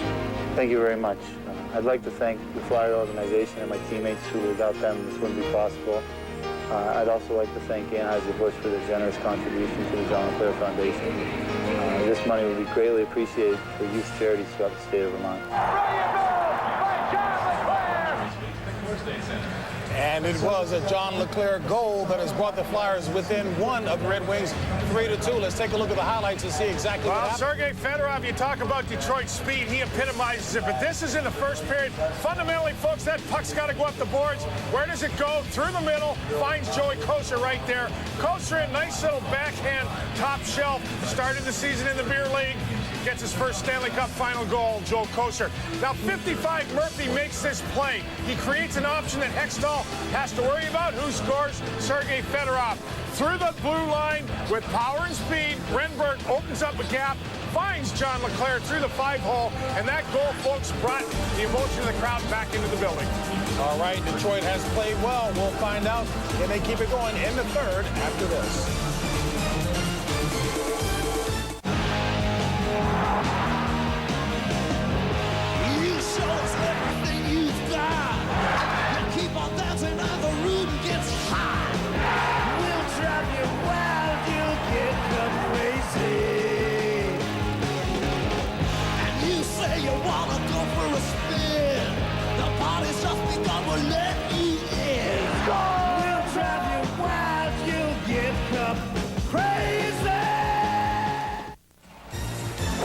One more reminder to stay tuned for the start of the third period to see if you've got the winning game piece in the Quaker State Get Cup Crazy game. We take a look at Philadelphia's Dan Kordic being pushed into the net by Vladimir Konstantinov. Folks, no surprise there. Third period up next. The winner of Game 1 wins 80% of these Stanley Cup Finals. Detroit is 2/3 of the way there, but that's just 2/3. The Bud Ice statistics and the singing that accompanies it. Shots on goal, 20 Detroit, 19 Philadelphia. The scoring chances even, face-offs. An edge to Philadelphia that's not as dominant as it was before. The penalty box, empty. Flyers have had 6 odd man rushes, 1 goal. That was a 3-on-2. Detroit's had 4 odd-man rushes. They have 3 goals. So you can see how they've gotten there. Svoboda, by the way, the defenseman, has returned and is on the ice right now to start this third period. The other thing is the Flyers want more skating from their team. They feel they only skated well in the last 5 minutes of the second period. They want the legs going. LeClaire angles. Fed around by Maltby. Ricocheted back down. It'll be an icing call, sent over half the length and touched, as it is now, by the non-offending team. Now, did Eric Lindros make a statement at the start of the third period as he got rid of his opposite center, Chris Draper? No penalty called on the play. This starts the third period. A shot, another shot, another shot. Draper down, no penalty. Detroit bench was looking for one, but Bill McCreary will let him go. Now, Detroit, they feel going into the third that they have to stay out of the penalty box. The fans will be into it. If a Flyer throws a body check, Scotty Bowman does not want his players retaliating and taking a penalty and putting the Flyers on the power play. Great traditions in this matchup. The tradition of Clark and Barber and Leach, and Howe and Lindsay and Abel in successful years. But those years were quite some time ago. Even though Ted Lindsay still has a locker stall in Joe Louis Arena, he works out there so often. Murphy with a shot. That one loose in front, and it kicked over to LeClaire. John LeClaire up with Renberg, but that one just punched calmly aside by the defense. The 3-on-2 that didn't work. Flyers changing. Yzerman shooting. He scores! Steve Yzerman with a bullet! And it is 4-2. Now, the Flyers had a 3-on-2, Mike. Moved up ice. Both defensemen were back for Detroit. The fans in Detroit celebrating early in the third with a 2-goal lead. Now, Leclerc blocked a shot in his own zone right here. Blocks it. Now the Flyers with Svoboda in on the play. 3-on-2. But watch the pass here that doesn't work. Oh, man. Leclerc made the great block, but the bad pass. Detroit recovers. The Flyers changing, and a bad goal on Hextall. He's beaten from just inside the blue line with Niederman back. There's the shot, no deflection. Hextall gets beat for a bad one, and the Red Wings have the 2-goal lead. Undoubtedly triggers memories of Steve Yzerman's blast in the second overtime of Game 7 last year in the playoffs against St. Louis. Hextall got some sarcastic applause for that grab. Hey. Brindamore bringing it ahead. Watched by Batista. And it's fed back down. And the icing touch-up, Larry Murphy got the lone assist on the goal by Yzerman. And Murphy having now a game where he has 2 assists on each, 1 assist on each of the last 2 Detroit goals, as Murphy and Lidstrom have done a great job against the Legion of Doom line. Another look at the shot on the goal by Yzerman. You see the screen set up by Niederman. It doesn't touch him. And you see Hextall going down as the puck caroms off the stick and up inside the net. Hextall was caught going down. He wasn't down, he wasn't up. He was in between, in transition, and Yzerman beat him with a long shot. This is Podine, and a save made by Mike Vernon. So over a minute and a half played in the third. Bob Rouse walking it ahead, shooting, and it went wide. An 83-mile-an-hour shot. Rouse in, jousting away for it, but it's held to the boards and play stopped. Do you believe in omens? Entering the third period, when Detroit has a lead, they've won all 6 times. And when the Russians figure in a scoring play, they've won 12. When the Russians don't, they've lost all 4. Do you believe in omens? You're a goaltender. You don't believe in that stuff. The fans sometimes do. Things can change. Scotty Bowman has won 174 playoff games, trying to make a 175. Terry Murray has won 46 playoff games in his career. Again, look of concern. He's now scrambling. What do I do? How do I get my combinations? How much does Lindros play? Twisting back with it, Brindamore. Svoboda playing a little catch. Ward and Rouse, the defense combination for Detroit. Pretty good hit by LaPointe on Brindamore. Flyers have to regroup, and it's Svoboda. Flipping it away from Rouse. Lofted back out by Ward. That's what Detroit does. The Flyers are ready for it. A lot of those flip outs, taking the puck and elevating it so high in the air, it buys time, and you don't ice the puck. Howard Chuck's shot is answered by Vernon. Zubras trying to flip it through. Dumped off by Rouse. Coffey shooting! And he cut the glass. And all the way back down. Well, you can pitchfork that puck back out a lot more confidently with a 2-goal advantage than with just a 1. Margin for error on everything. Gets a lot better thanks to that goal by Detroit's captain. It is Coffey. The shots are 21 apiece. John LeClair bringing it ahead. Fed one, hoping for Lindros, and he got him, but he put it off the outside of the goal. Jab back near Lindros, sealed up for a moment by Koser. Circling is Renberg, but the pass trickled on to a Detroit stick. Larry Murphy tried to rifle it out, but it kicked over to LeClair. LeClair started it ahead for Eric Lindros. To LeClair! Save! Made!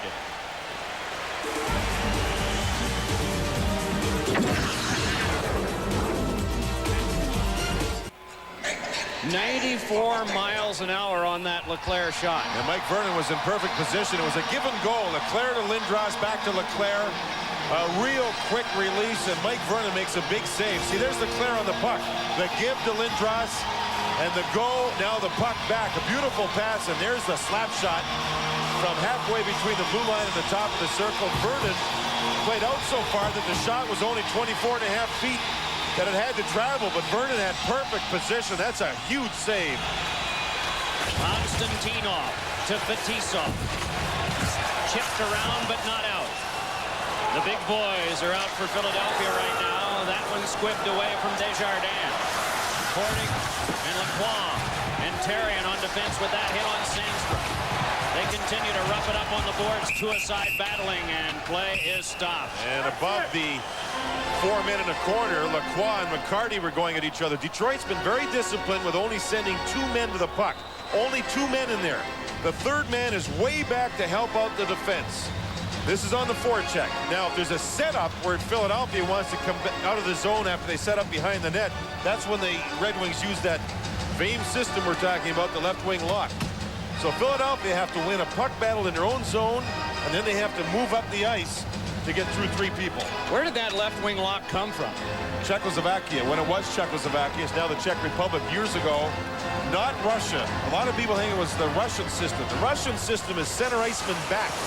The Czechs used a left wing back years ago, and it's now developed into a lot of different countries, including Sweden, using it. Barry Smith, the assistant coach for this team, brought it from Sweden. On now with it is Howard Chuck. Fed one across the net, mouth wide. Therrien flipped one that came back to Zubras.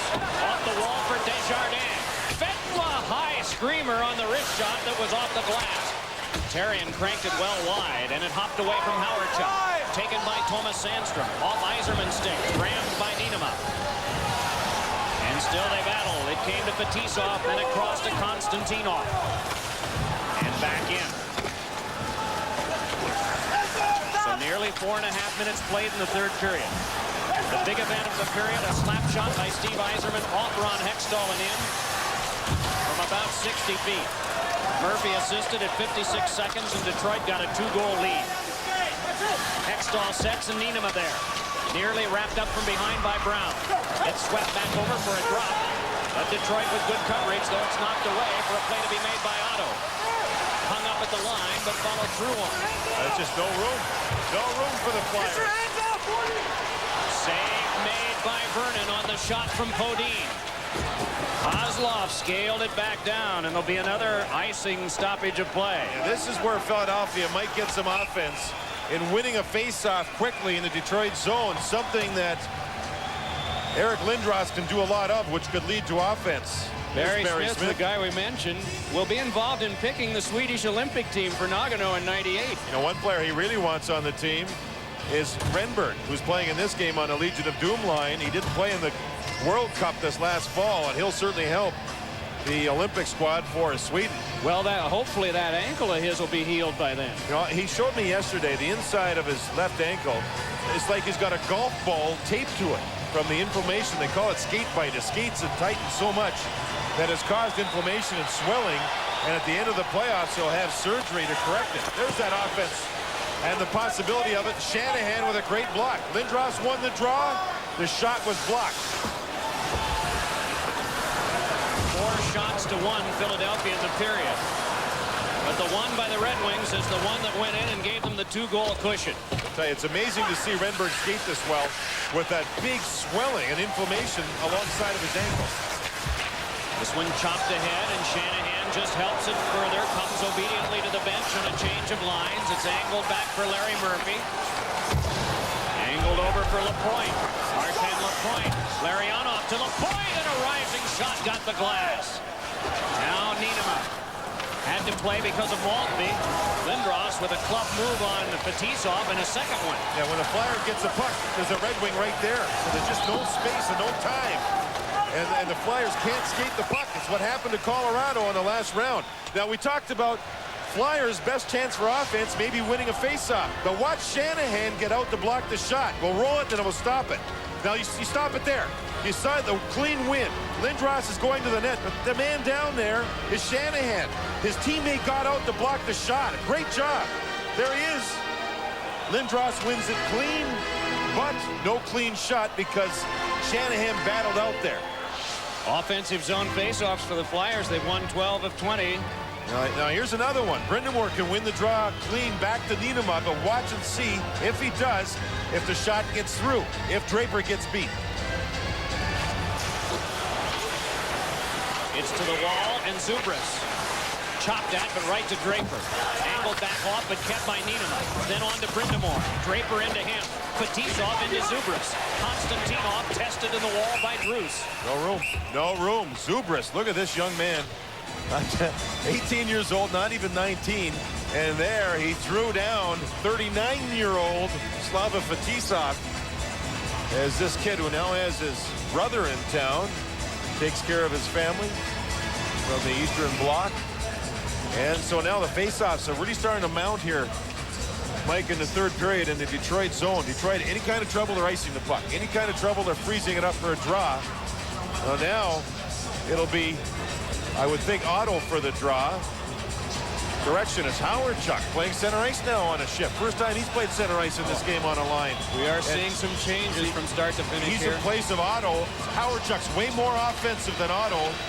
So the Flyers playing the percentages here, trying to get some offense going. And there's a hit from behind on Svoboda. On McCarty. Svoboda will get the penalty, and Detroit, with a 2-goal lead, will have themselves a power play with 13:33 to go in the third.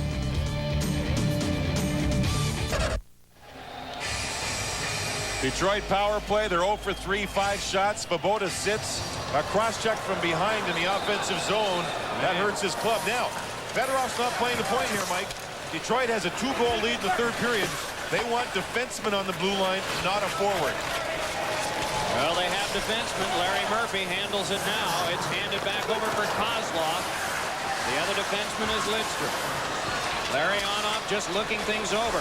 A stick broken by Therrien, and a shot was saved by Hextall. He got the blocker on it as Larry Murphy sent it toward him. Odin tried to swagger in, could not. Brought back up by Brendan Shanahan. Detroit with a 2-goal lead and on the power play. Brind'Amour has 2 shorthanded goals in the playoffs. John Druce has 1, and the Flyers would love one here. Shanahan lobs it on through. Kozlov got it on back to Murphy. Fires a shot off of Hextall high. Kozlov dropped it on. It's fed to the back by Fedorov for Murphy. Close quarters to Lidstrom.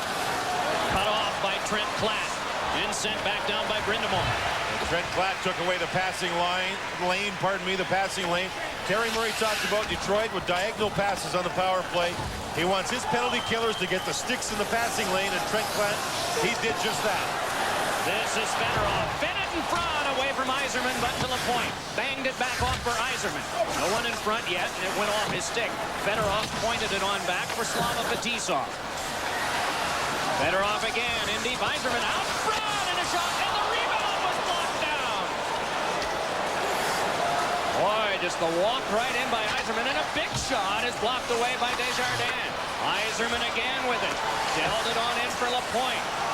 He looks to Fetisov inside the box. Fedorov waits, and it's jammed away by Desjardins.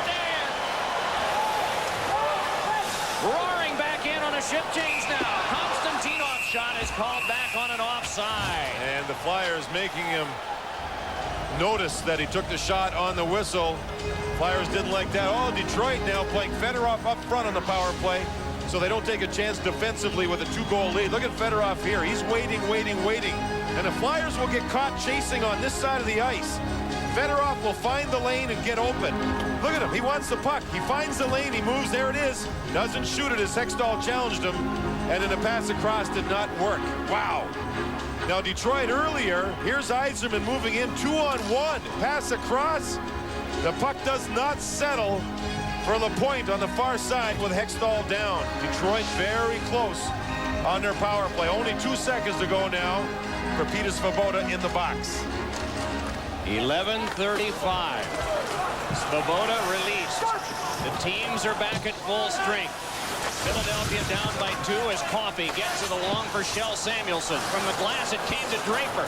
Hit one of those glass supports. Draper trying to work it along, cannot. Svoboda swept it, but still the battle on. Maltby jousted a little bit from behind by Leclerc.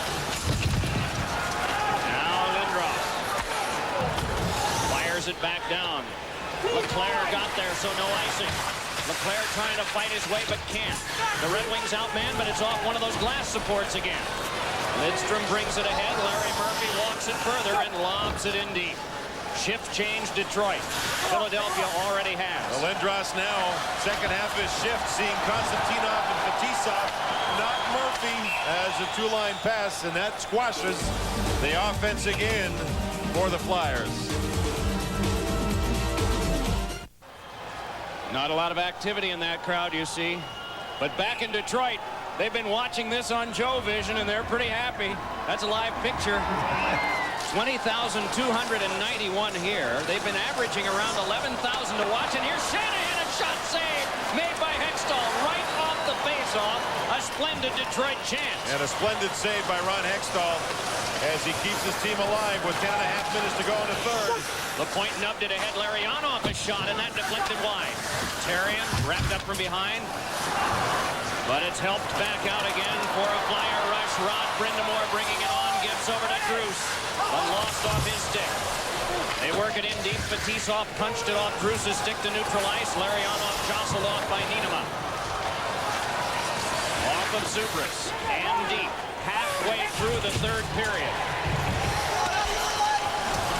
Larionov passes it over to Fetisov. Very deliberately rolls it back in, and so the Flyers have to turn and take it. Peter Svoboda guided it across for Niinema. And Scotty Bowman's already got Murphy and Lidstrom on the ice. Now comes the big line for the Flyers. The matchup continues. Eric Lindros is in, had trouble controlling. Sandstrom on him. Now John Leclerc turning with it. Leclerc wanted to get to the front. Larry Murphy in the way. Leclerc out in front, knocked off his stick, and it hit the outside of the net. He knocked off the stick by Lidstrom. They're playing the stick and the puck, not so much the body. The equalizer. They're giving up so much height and weight. An average of around 18 pounds and 1.5 inches by the Detroit defense whenever they have to face Lindros and Leclerc. Here comes a hit. No, not too bad. I thought Murphy was going to get nailed, but he's so smart he avoided it. Desjardins. Lindros flips. Second effort fails. Swept back out again by Kozlov and down for an icing touch-up. This has to be so frustrating for the big Flyer line of Renberg, Leclerc, and Lindros. The work is there. They just can't find the offensive chances. Detroit's blended. Ronnie Hextall makes a big save here. We'll see Shanahan right here sneak in. Watch Larionov with a nice little pass right here. One-on-one, Shanahan gets stopped by Ronnie Hextall. Eric Lindros has tried to move the body. He has not had much room there. He's got Sandstrom with him. He tries to break loose and does. And then he's got Murphy on him. Here he's reaching out, trying to hit Murphy, and Murphy avoided most of the bump. Larry Murphy's had a strong game, plus has 2 assists. Eric Lindros, his club trails by 2 goals, and time winding down. This is Fedorov, who has one of the Red Wing goals. If the Red Wings win this, the backbreaker will have been the long drive by Yzerman off Hextall early in this period. Maltby and Kosar have also scored for Detroit. Brindamore and Leclerc have connected for the Flyers. 8.5 to go, third period. Detroit has kept this defense pairing away from Lindros. Rouse and Ward, they played well, but very, very little ice time when the Lindros line has been out there. Very little time against them. The big line reunited again. Renberg, Leclaire, Lindros. 2 assists for Lindros. 1 goal by Leclaire, 1 assist by Renberg. And the goal itself was a play which developed into a 3-on-2 late in the second. Other than that, as at even strength, no sustained offense, no room. They just been squashed and smothered by Scotty Bowman's game plan here so far. 8:18 to go, and this line can crank it open at any time. Out of what's been about 50 minutes, a little more tonight, about how many of those minutes would you guess the Flyers really got their forecheck going the way they wanted to? Very little. One thing about this game to this point, when Detroit looks back, their defensemen have not been punished. Very little. The big hit was by Klatt on Fetisov, but he took a penalty on it in the second period. Lacroix fanned on the shot, but controls and put one in front. It's been there off of Vernon, but he's able to cover. The backhand attempt, and somehow Vernon came up with it. They see again, Mike. Another chance for Philadelphia, but it's on the faceoff. They win a draw. They find some loose pucks. Lacroix missed a shot, but found the puck. Got it back in front. Otto was there. Watch here. Lacroix doesn't get the shot there, but he fights and recovers and gets the puck. Again, he loses it. Again, he recovers it. Now watch the Flyers in front. Big guys, including Otto, and Detroit's got all 6 players there again in front of the net.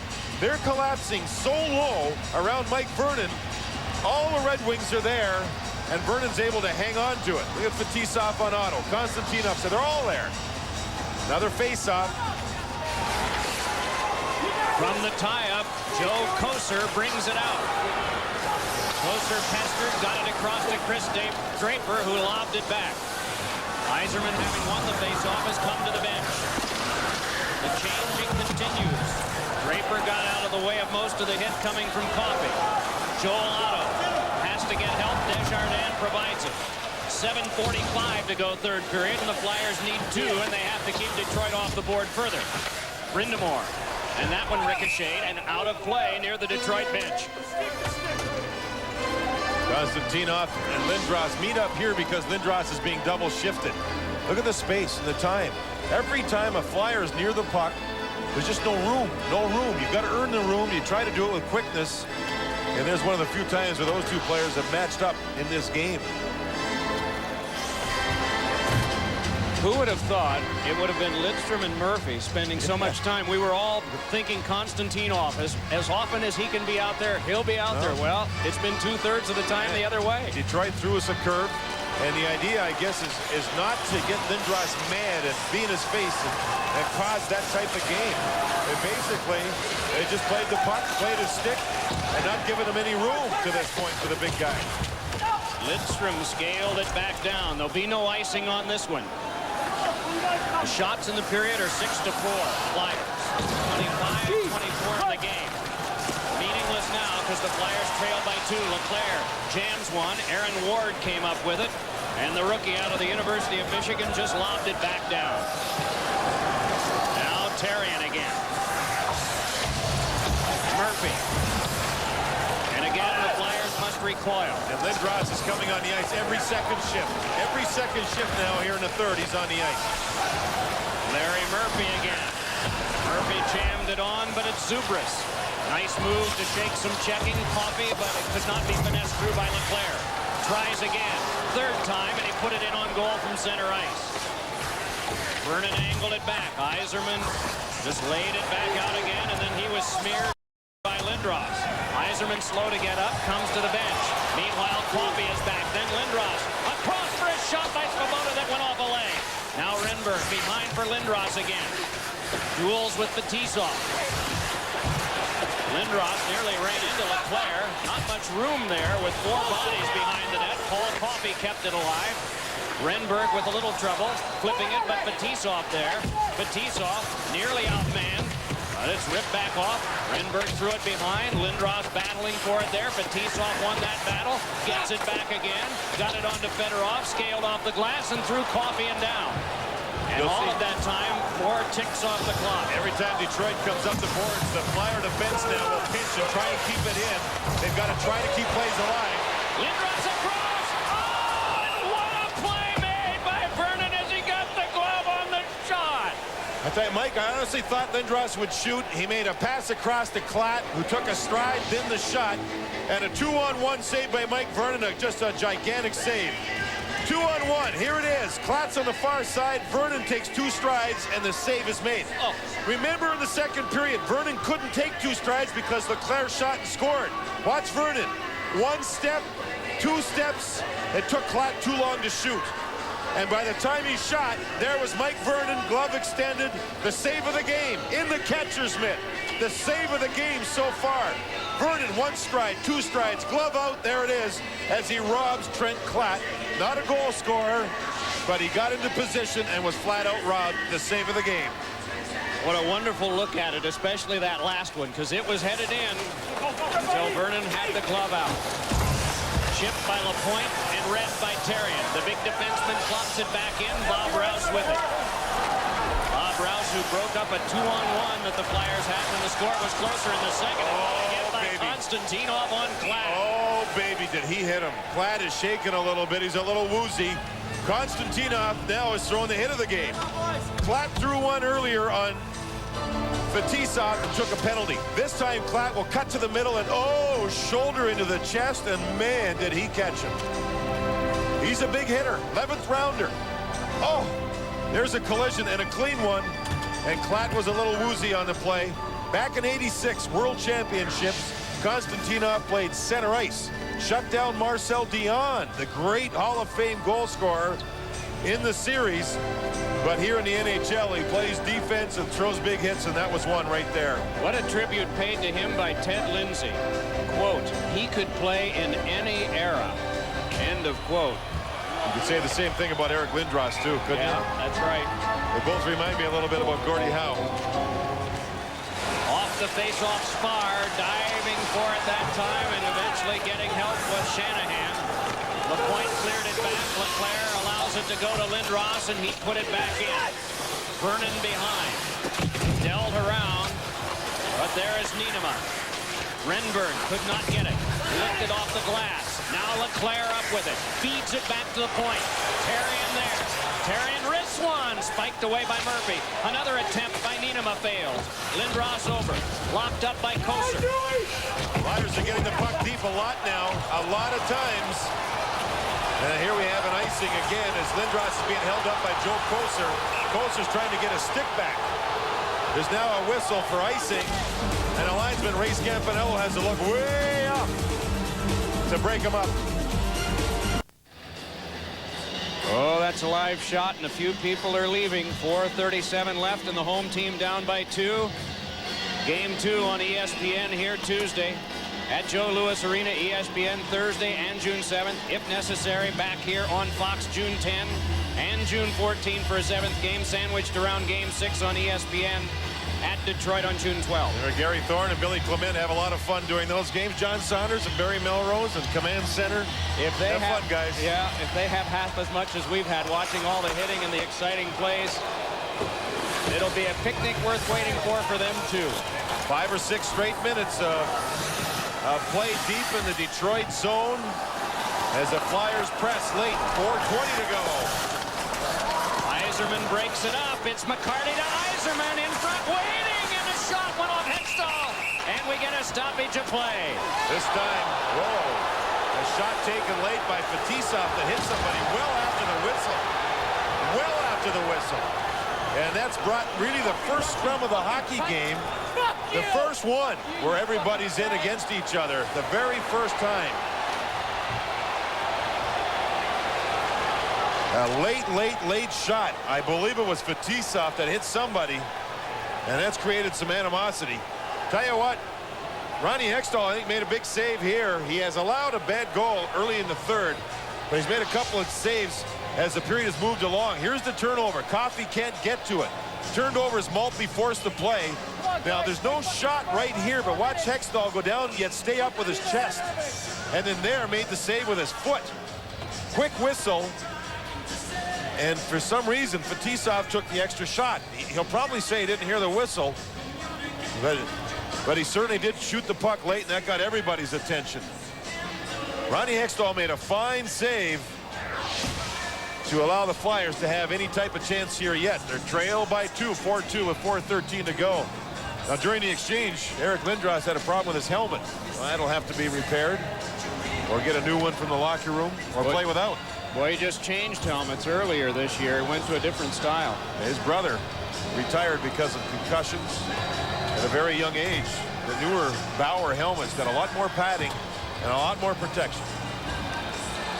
Back to play with 4:13 to go. Third period. Detroit wins the faceoff. Big line, a fourth line now on the ice for Philly. They've actually had a couple of scoring chances. John Druce has had a couple of chances. Daniel Lacroix and Dan Kordic are the other members of that front line. Detroit does not respond with their grind line. They have the lead. They want to make sure that they're in a prevent. Svoboda hands it on back to Shell Samuelson. Crowd getting restless now. Broken up by Lidstrom a second time. Turned on by Shanahan, who's walled by Kordic. Flyers will be looking at game tapes and game tapes and game tapes to try to figure out the system that Detroit has to try to find a way to crack it. The Stanley Cup champions of a year ago couldn't. That's the Colorado Avalanche. Will the Flyers be able to? Big shot by McCarty was off the mark. Moving in is Maltby. Bumped by Nienema, and Nienema came up with it. Pass taken by Rod Brind'Amour. Brind'Amour run off, and again it's played back in by Draper with 3:10 to go. Paul Coffey just pitchforks a backhander out that's gloved down. Trying to play it ahead was Fetisov. Howard-Chuck tried to play it back in, and Maltby was in the way. Draper. Again, what John has been saying all night, no room, and then hit from behind across the way was Maltby. It's starting to get nasty a little bit now, and this will set up for game 2 of the series for sure. Lindros here in the third period just trying to find space. This was the opening faceoff. Draper was knocked down. This is in behind the net. He'll get rid of his Czech Sandstrom to find some open ice. Here he, oh man, what a hit that was on Steve Yzerman. Then here with Koser. Koser's pinning him, and there's 4 different elbows by Lindros to try and free up some space and just can't. Now he's waiting for his helmet so he can get back onto the ice as we have a slight delay and some broken pieces of a stick being cleaned up off the ice surface by the linesman. There's his helmet going back, and there's the pieces. Ray Scapanello has been unbelievable. 26 years. This is his 15th Stanley Cup final. What an amazing record this guy has had, and how many games has he worked over all of those 26 years?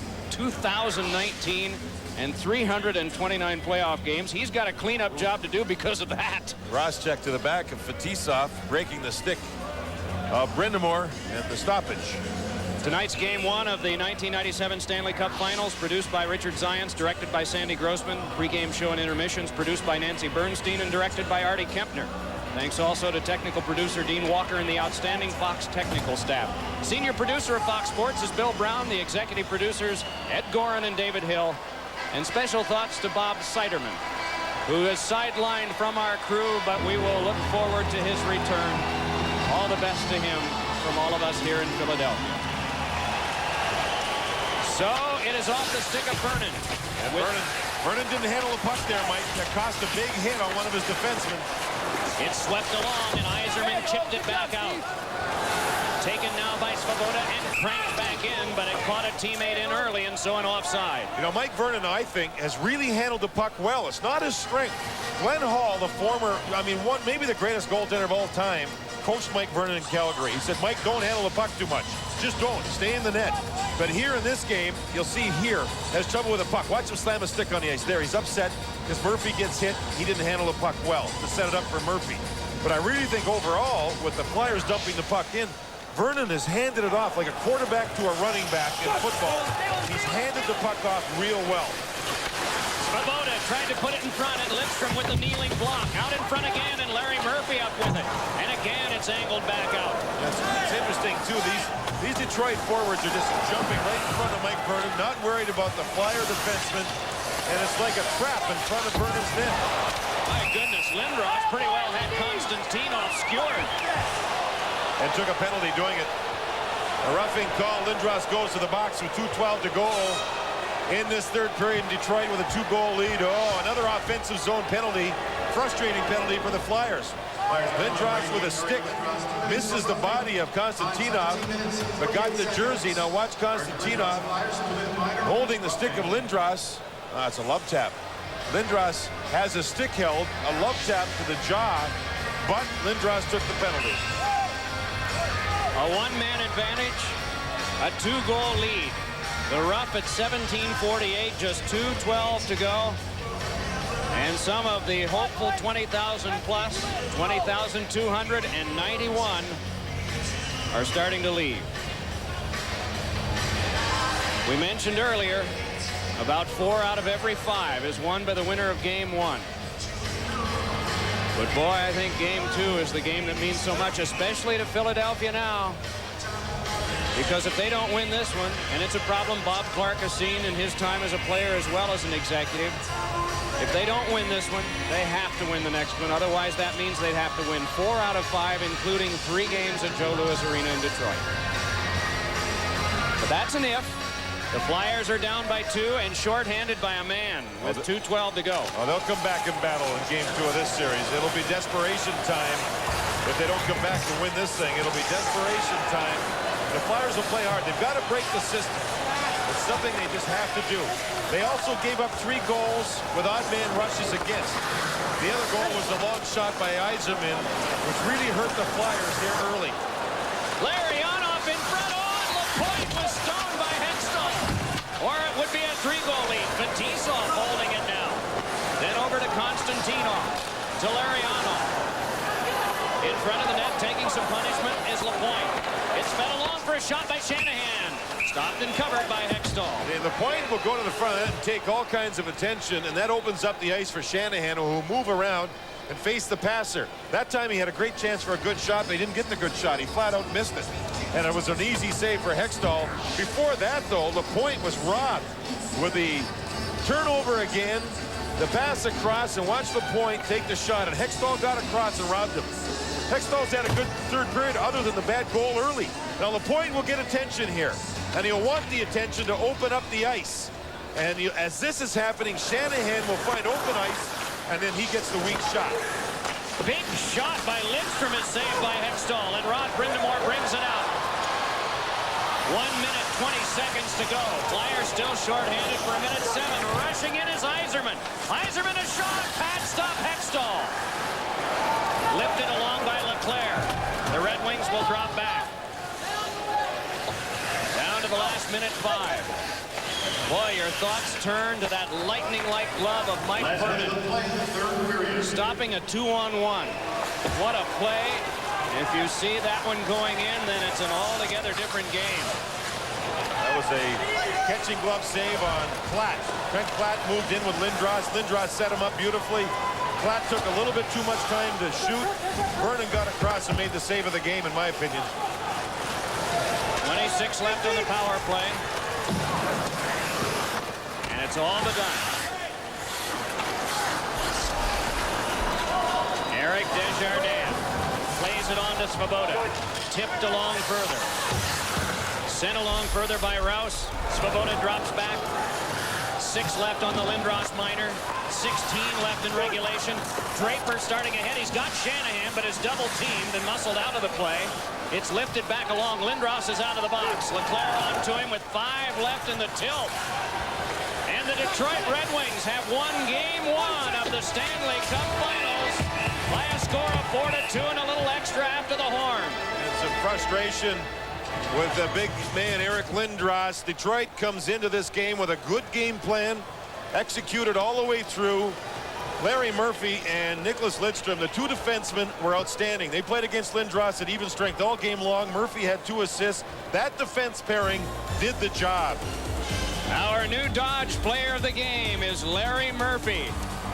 That is Joe Louis Arena. We'll be back here in Philadelphia with James Brown right after these words.